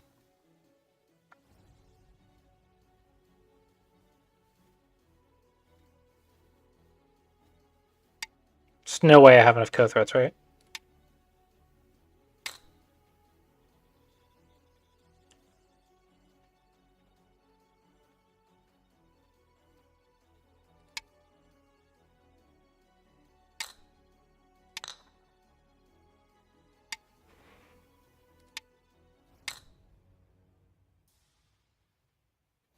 Okay, what's the scariest co-threat? Huh, that one's pretty scary.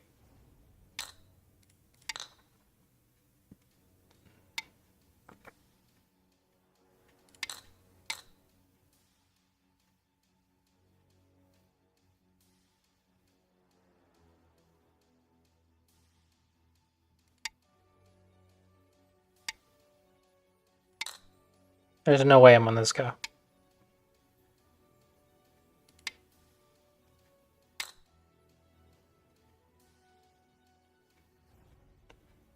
If I go here, there. Yes, doesn't work. 10, 9. This is actually a double co-threat. Block should have got that one. I should have fixed it before starting the co, actually. You fix double co-threats before you do the co. If you're the one starting it, anyway.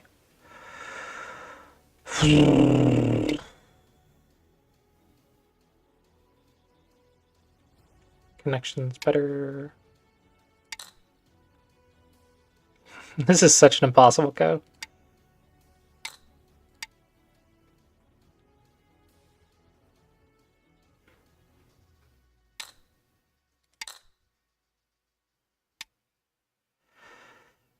Yep. Do I just play Dame?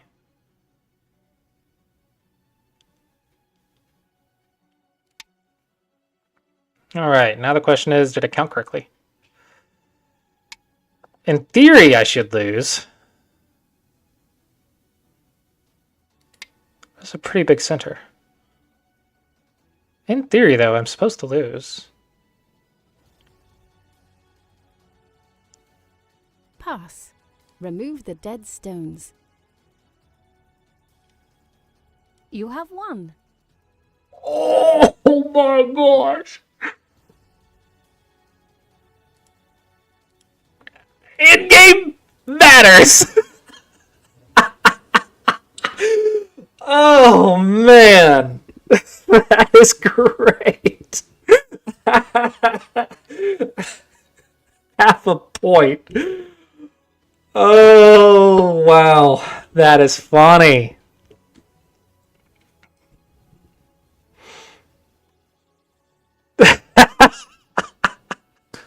I can't believe I pulled that out. Yeah, this is too much. Don't understand the bio. Okay. Let's look at it. I play here, right? It looks like a big eye, right? But then I throw in. Take. There's only one eye, right? It's false eye, false eye. Even if white plays first, it's 3 in a row.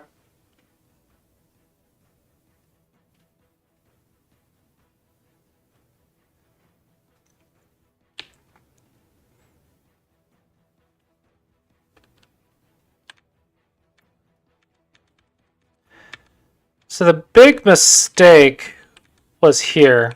Now, this kind of came under time pressure. I was trying to get this move. because what I wanted was a squeeze. Maybe here, just a clamp. That's what I wanted for the eye space. But I saw the potential of here and I couldn't read it fast enough. And I was concerned that this one did not work. But I also couldn't read it fast enough. So my slow reading is to blame. So probably this one was fine.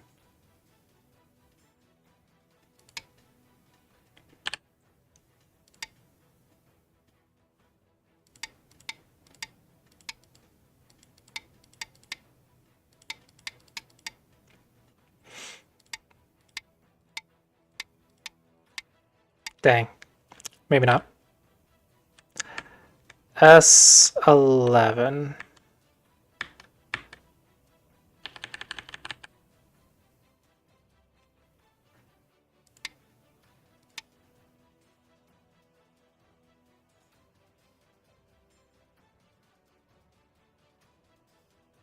There was no Dame. Like, I got to play the Dame because they got the Ko. There was no Dame left.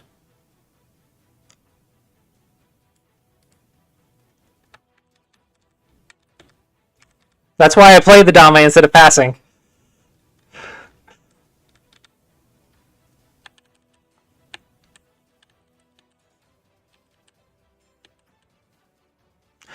Basically, if I just play here, I'm alive. And black does get to cut me, but it's... If I'm going to die, may as well. Oh, yeah, you're right. You're right. Because if they play the Dame, I play the Dame, I can't win the Ko no matter what. So, because the Ko is already black's, they could have got a half point from the Dame. That's funny.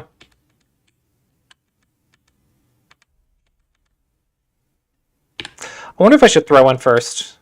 I was worried about this, but maybe I shouldn't be. I should be. T12. T12. Yeah, this is the problem.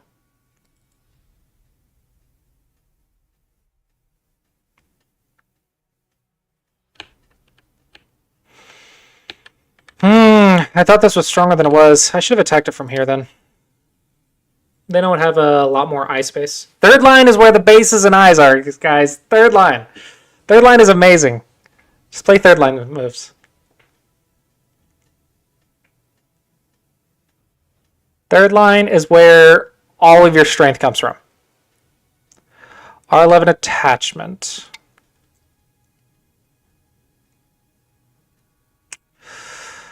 Not here, because these stones don't have good liberties.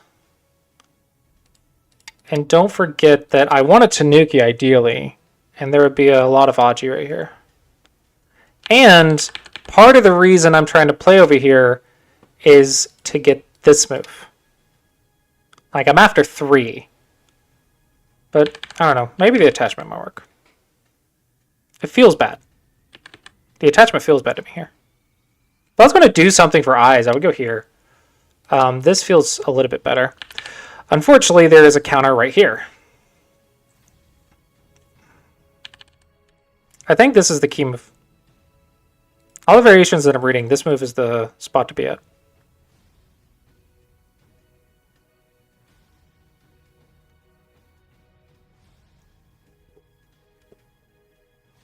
And 10?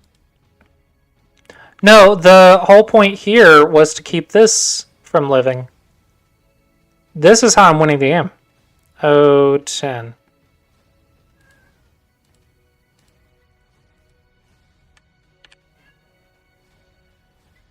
You mean here?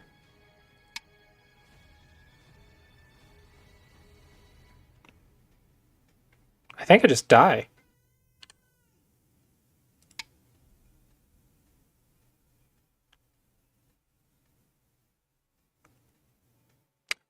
Don't forget, black can always live right here. And 100% alive. Whenever black wants. I am scamming black on this right side.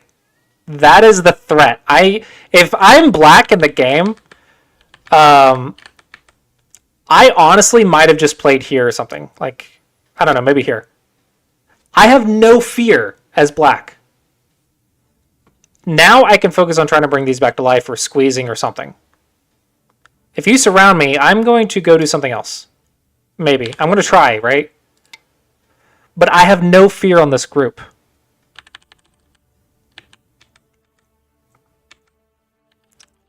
But honestly, I think black needs to go for some sort of capture race. Because this being dead is game over.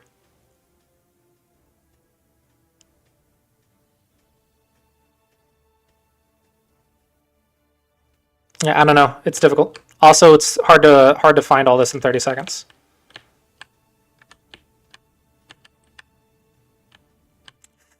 Dude, connections are so important. Here, the key should be here. Remember those Go problems I told you guys about earlier?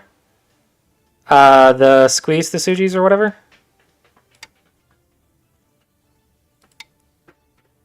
And everything should be alive in theory. Now, obviously, this should be better.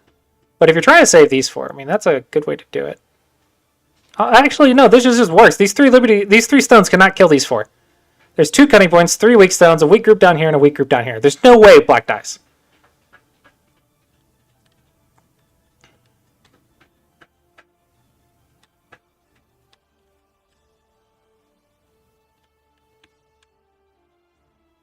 This was a nice move. I was actually planning, as soon as I got another move, I was going to pincer right here.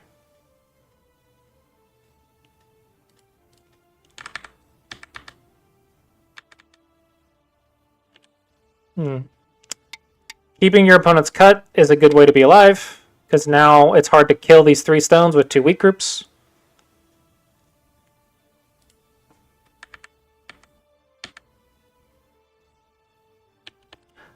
I really wanted to cut. Really, really.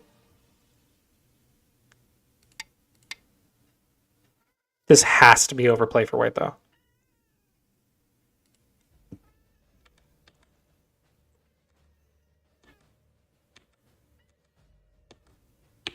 This one's not good. Yeah, you got to cut off these 3 stones.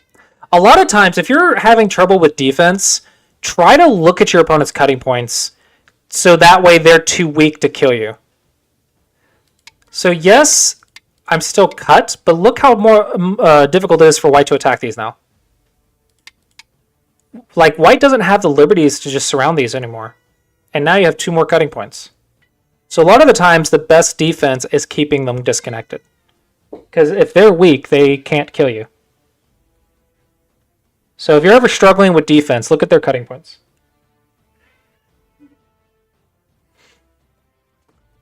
Oh, where can you do these amazing Go problems? You know, the thing that I've been working hundreds and hundreds, probably over 1,000, I don't know, hundreds and hundreds of hours on. Smegodragon.com, where you can do categories. Like, here's the 9-space eye, Carpenter Square. Bamboo snapbacks, capture for the beginners or whatever. Capture is problems. J group, every single DigiQ needs to learn this. If you don't know this by dawn level, you are going to suffer very hard. Corner patterns I'm still working on developing. Under the Stones Discovered Cut, that is a nice one to know. But I think the big ones for like 15Q to 1 Dawn. Well, 1 Dawn should know all of these on some basic level. But the big ones are going to be the ladder, cut, connect, squeeze. Snapback and squeeze are kind of like hand in hand. These 2 are like siblings. Snapback and squeeze, ladder, net, and then life and death.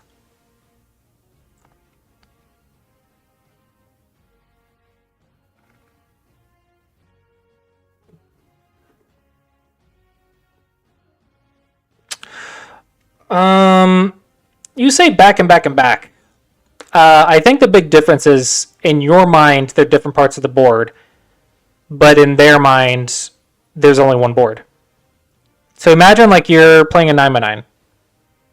You don't really think about the corner, this corner versus that corner. You're like 9x9 is very easy to be like, this affects the entire board. 19x19, that's what they're doing. They see the 19x19 as one thing, and they see how everything affects everything. But it's really hard to grasp that global awareness on how a fight up here will affect a fight down here. Legitimately, I beat my brother doing this, by the way. It was a 9-stone game, and I was teaching him like how to fight with 9 stones. And I had, in the bottom right, there was a life and death problem that I lost by 1 liberty. And there was a move that if I could get it would kill him, but if I played it, he would live. He would just respond to it. So in order to get this move, I started a fight in the top left that affected the fight in the bottom left that would force him to respond in a way that would attack me, that would give me that move to kill him. So I started a fight that kind of had a chain reaction down in order to make him think he was attacking me with the final group, which forced me to fix my connection that activated the capture race. But because we had gone through 3 other fights, he didn't notice, and then I killed him, and he's like, this is stupid. It's like, this is stupid. How am I supposed to see a 4-week group sequence? So I totally tricked him. This is global awareness.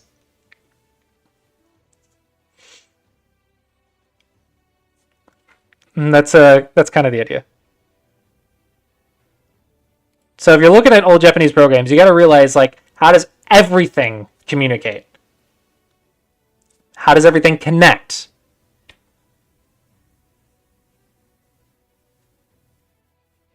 I don't understand that question. You're going to have to rephrase it.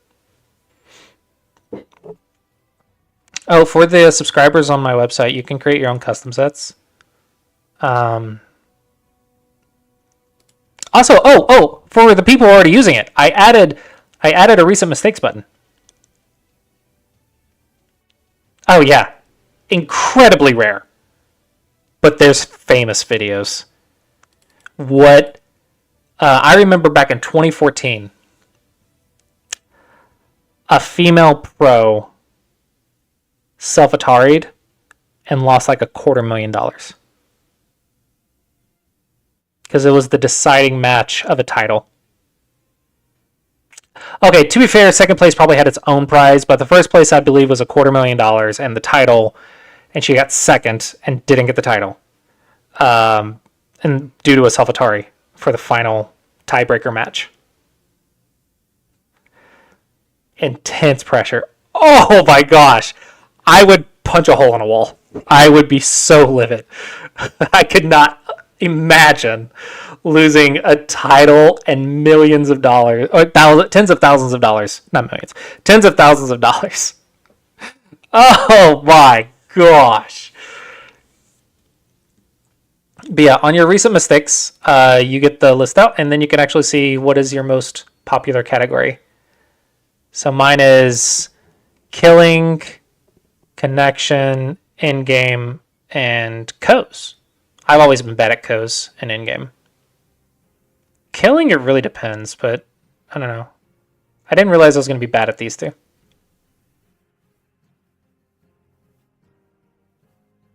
Actually, they have a big thing that you don't ask someone how they did if they lost.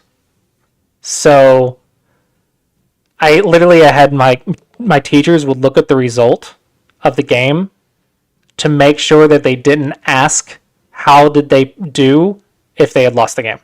They only ask how did you do if they had won the game, so they don't have to talk to them about a loss.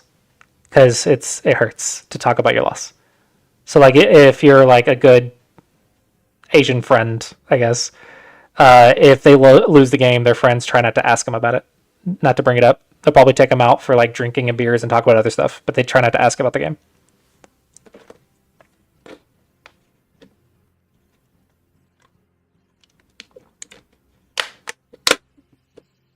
don't know, maybe it was just my teachers.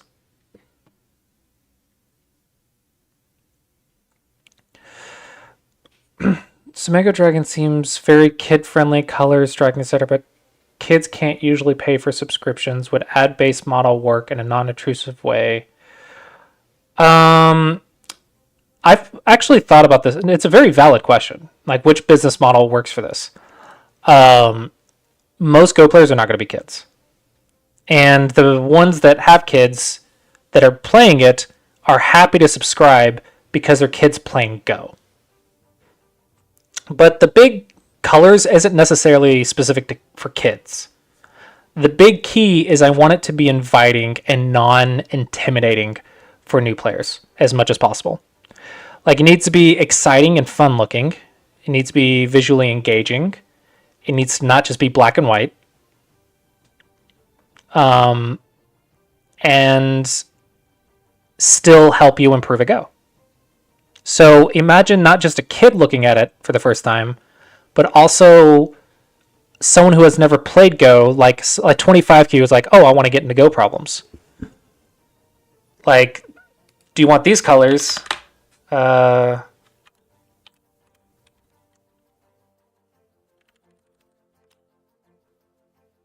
you do want this if you're 25Q.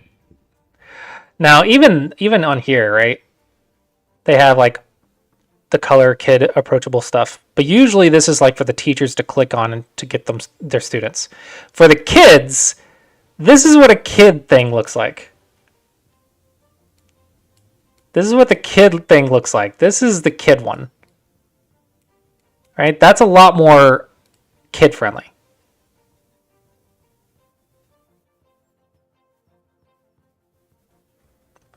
Well, are you the analytical adult mind? Because analytical adults usually prefer simple, logical, easy to follow. Have a favorite Sumego? No, I do have a favorite type of Sumego, which is Squeeze the Sujis.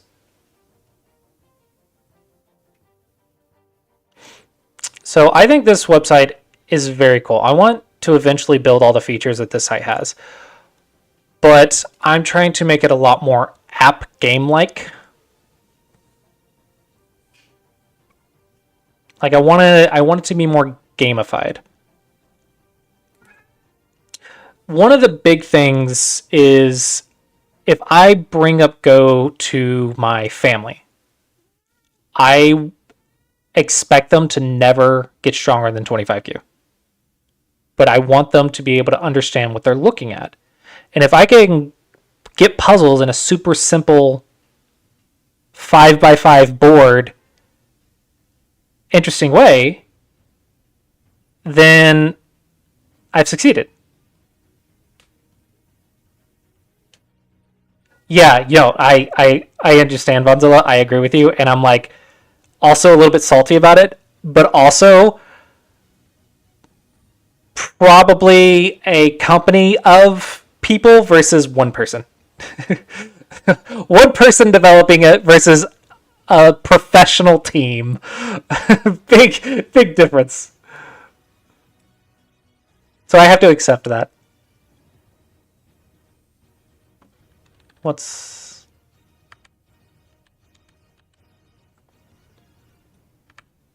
am I looking at?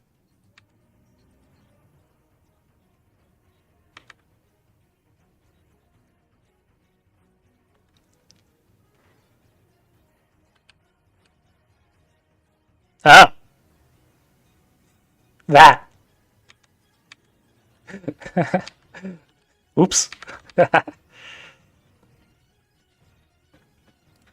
No, like, hey, Bets, it is probably impossible to compete with OGS. Or, sorry, not OGS, 101 Wei Chi. They have 100,000 problems. I'm always on people about cutting points. You've no idea. I cannot tell you how much I'm on people about cutting points.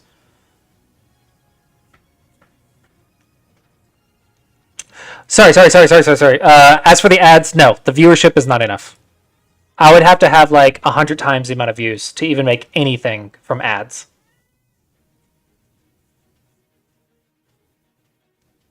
Because what is an eyeball worth? An eyeball, probably 1 in 1,000 will click the ad on an estimation, right? And then 1 out of 100 people will usually buy a product. So you can say 1 in 100,000 eyeballs is a guaranteed sale. Realistically, you would aim for 1 in 10,000 probably would be a nice number to aim for. And that sale would have to be enough to justify the ads, right?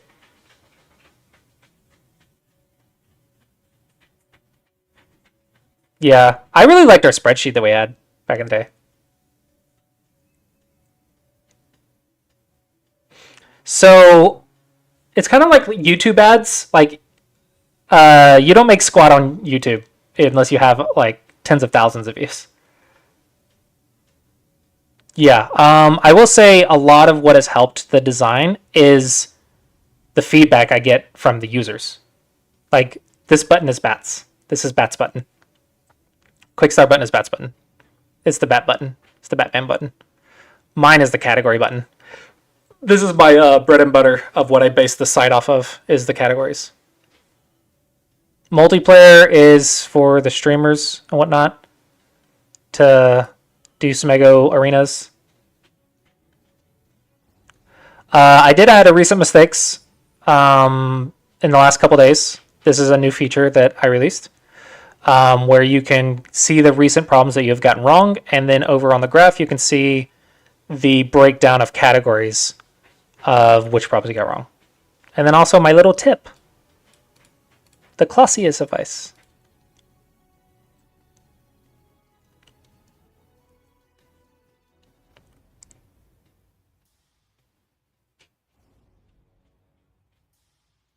Dude, I heard so much about this life and death, and I'm like, I didn't even know I had that. So it makes sense it actually came out recently, because I was like, where? I didn't even know I had that. I actually tried to look at it, and I couldn't find it. I was like, oh, I want to study what they've done. And I couldn't find the freaking code problems.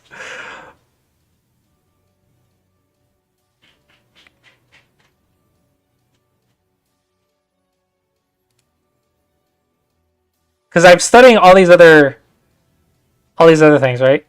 Okay, so where is it? Where's the Go problems? I can't find them. Yeah, where's the button? I don't even see something that looks like a puzzle.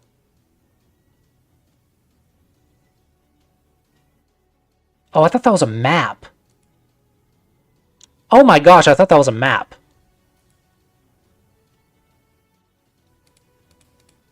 Gotcha. Oh, timer.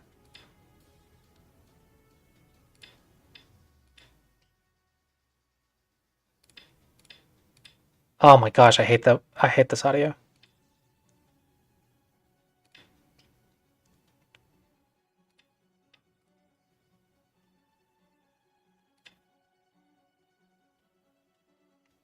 Oh, it gives you time as you solve them? I have no idea what I'm looking at. Like, legit, I don't know any of what I'm looking at. What if I get it wrong? What happens? The timer starts. Oh, okay, I can only get 8 mistakes? Dude, I don't know. I would rather study chess.com than that. I don't know what that is. Yeah, I would rather study chess.com's like Puzzle Rush. I want to make Puzzle Rush. I want Puzzle Rush on Mega Dragon. I prioritize the arena though, so that way streamers could use it. Because right now I really need sales. I'm spending way too many hours like optimizing it and doing the graphics and all this stuff. But like if I don't get sales, I'm wasting a lot of hours.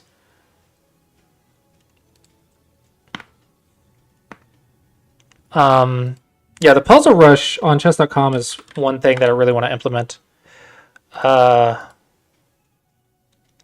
the idea is with Puzzle Rush is you have 3 things, and it starts at like super easy problems. So it starts at like low level and then goes up. Too bad I'm bad at chess. I can't solve these as fast. Okay, am I white or black? I don't know. White to move. Got it. I like my website. It's always black to play. Aha! Oh. Yeah. And as you solve it, it'll get harder and harder and harder.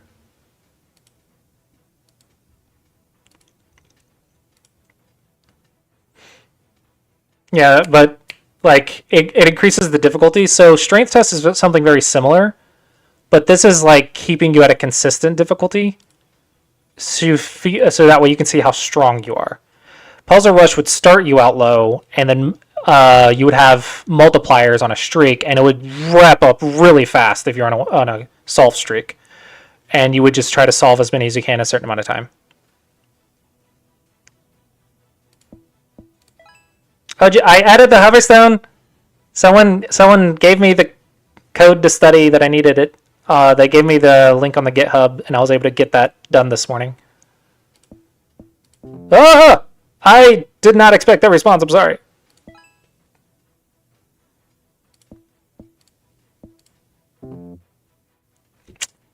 I'm sorry. How do I get the problems? Many ways. A lot of the beginner problems I invented. The Joseki problems I invented. But I have a folder of like 20,000 Smego to upload. And I've uploaded a little over 5,000 of them. And I've kind of stopped uploading because I already have 1,800 problems to fix and proof. And also,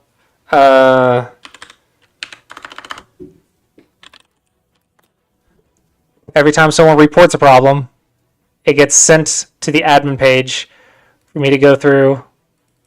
So right now it's 4, but this is like 180. If you want to use my Semego, go for it. I don't care.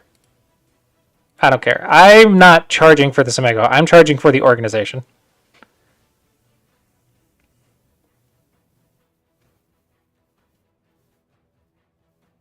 If you're talking about the folder, I have no idea. If it's for personal use, I could share it with you, but if you're going to like make something with it, I have no idea about the legal things, so I'm probably not going to share it without permission. See you, Rance. For personal use, I don't really care, but I don't know. I guess I can, like, I don't know. Someone give it to me. I guess I can just give it to you if you want it. But probably not publicly giving it to you. So it's not going to be pinned in the Discord.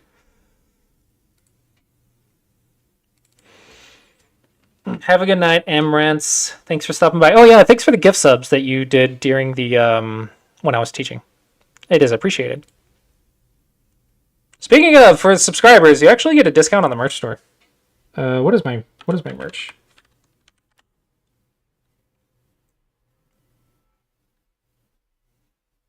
Oh, that's the one I have to transfer it to. Crap. Does it even work right now? So Stream Elements is getting rid of their merch store and having us transfer to this. Okay, my merch store doesn't work right now. Never mind. They took it down. It is dead and gone. I got an email about it saying, hey, we're transferring to this. I thought it was an in progress thing. I didn't know it was already done. Okay, merch store coming soon. I have to transfer every single product that I've ever made. But Twitch subs get discounts when it arrives again. It didn't delete my products, did it? I will be sad if it deleted the products that I've made.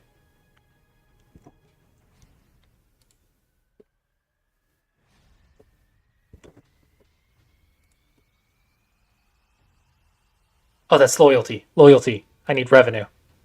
Oh, heart attack. Merch. No! No! All of my things got deleted. Oh my gosh. All of the designs got deleted. Oh man. Okay, I think I have them saved somewhere. I just have to find them and hope that I didn't lose them. I thought I would be able to download them and re-upload them. Honestly, I thought that it would transfer them all for me automatically. I didn't realize that they were going to delete all of my products. Oh, that sucks. No merch store for now. That sucks. That sucks. Oh, did you guys see the new quest system that I made? That also got made in the last couple days. I like it. I like it a lot. So basically, if you're logged in,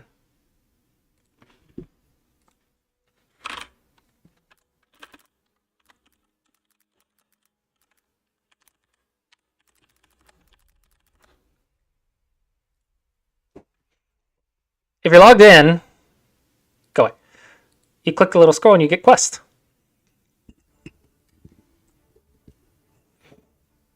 The Go Magic skill tree. I have seen it. I have not used it. I like the idea. I plan to do something similar, but more dragon themed. So it'll be some sort of structured. I think I'm going to go more for a book format than a path format, but maybe I should do the path format. I don't know. I still have to think about a lot of design stuff. Yeah, so I want to do 20 capture problems.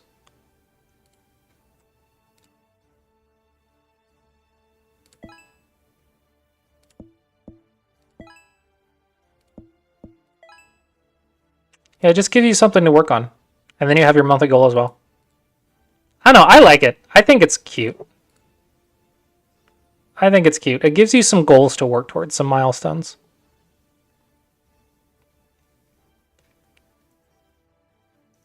Oh, fun fact, Go Magic. You can use code Clossius to get like 20% off your first month.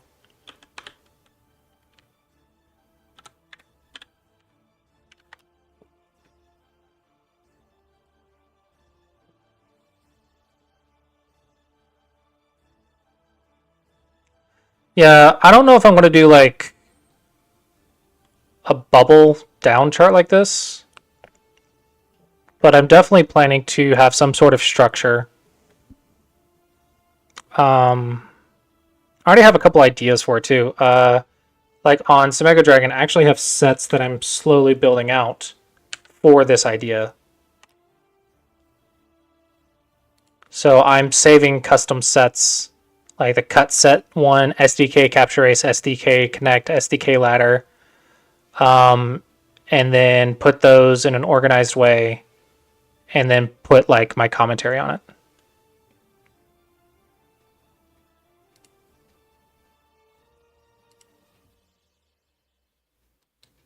Random problems?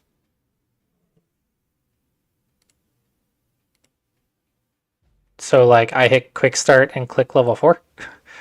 Is that the same thing?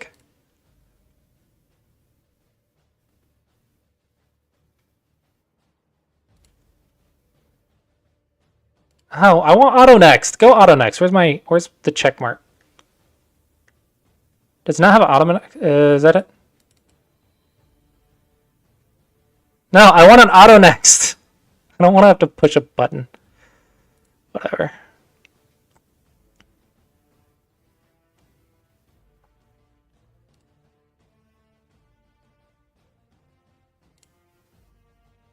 Oh crap, I messed it up.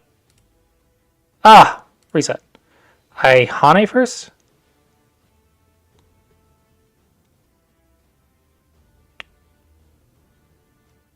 I was just lecturing you guys about knowing the J group. If I go here, throw in there, take the, yeah.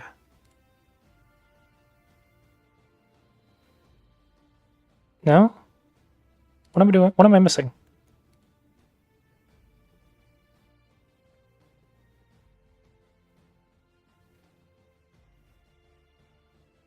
What am I missing? Do I Hana first? Incorrect. Yeah, that's what I thought. Okay, I need hint. Where's the hint button? I need hint. How do I hit my... Ah! Where's the hint button? How do I do this? Is your button off center?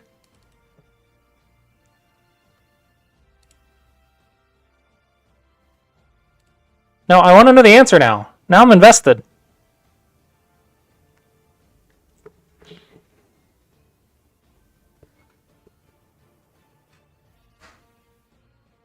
Oh, do I just reduce first? No? Okay, here?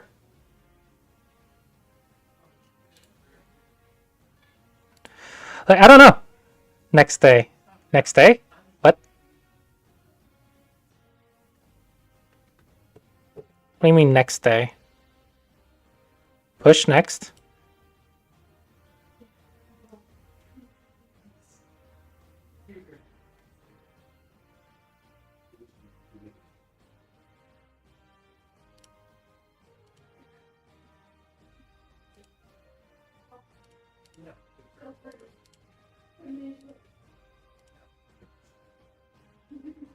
Okay, I'm out of hearts. Now what?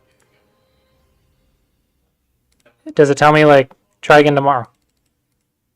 Okay, I want to review the list. Review. I don't like it. I like my say better. This is actually something, fudge, what's the username?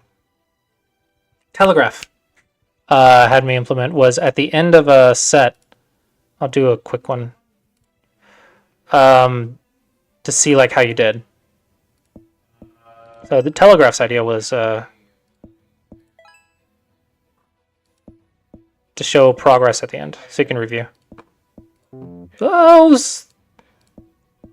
didn't expect a Solfatari, I'm sorry.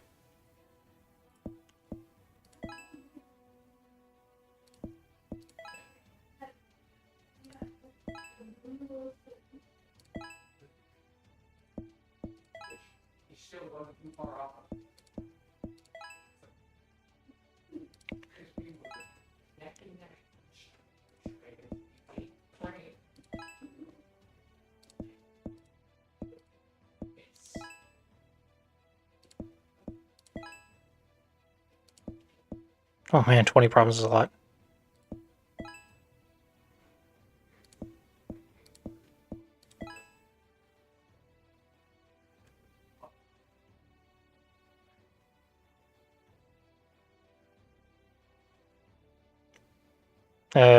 Crap.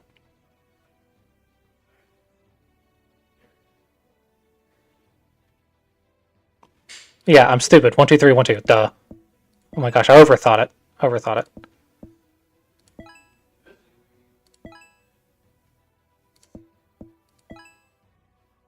All right. Oh, I guess it only does it on the... Okay, I'm going to fix that. It only does it on the Sumego Dragon Race. Okay, I'm gonna add that. I'm gonna add that right here. I'm gonna add it on that pop-up.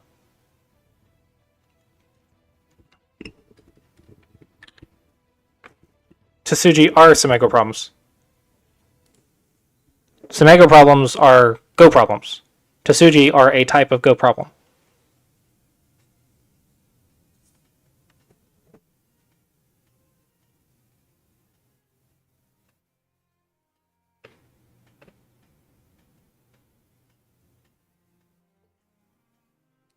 Actually, I'm going to go look and see if I have that J group Go problem.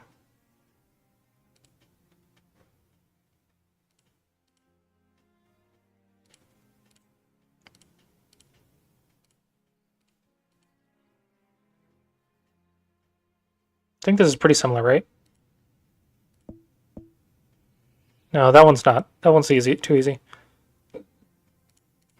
It's close, though.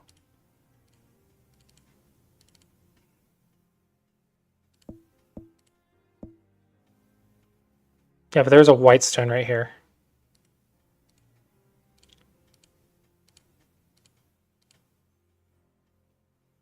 Okay, let's go up a level.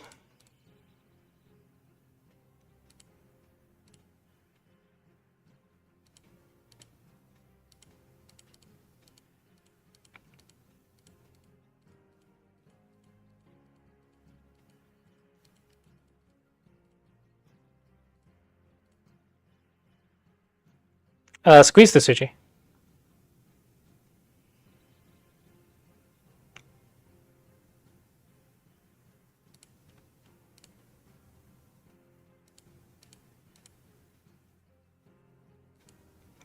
Really? Do I not have that one specifically? Or did I already skip it? Corner, corner, corner, corner, left and death.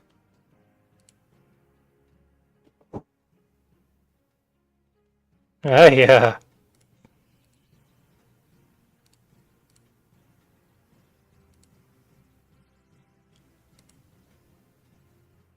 This is similar. Maybe it's not. Never mind. Yeah, I don't know. Squeeze the Suji?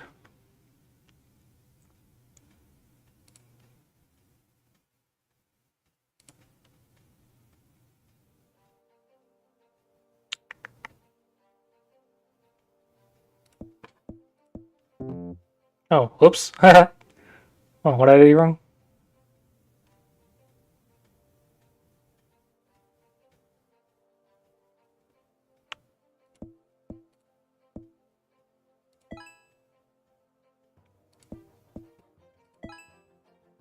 Now let me make it more obvious. Let me lower the levels that way you can see more obviously what it is. All right. Squeeze. Squeeze. Squeeze those liberties. Squeeze those liberties. Squeeze liberties. Squeeze liberties.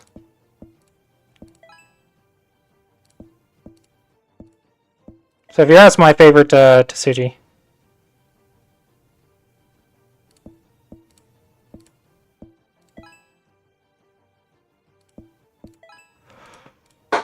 Oh yeah.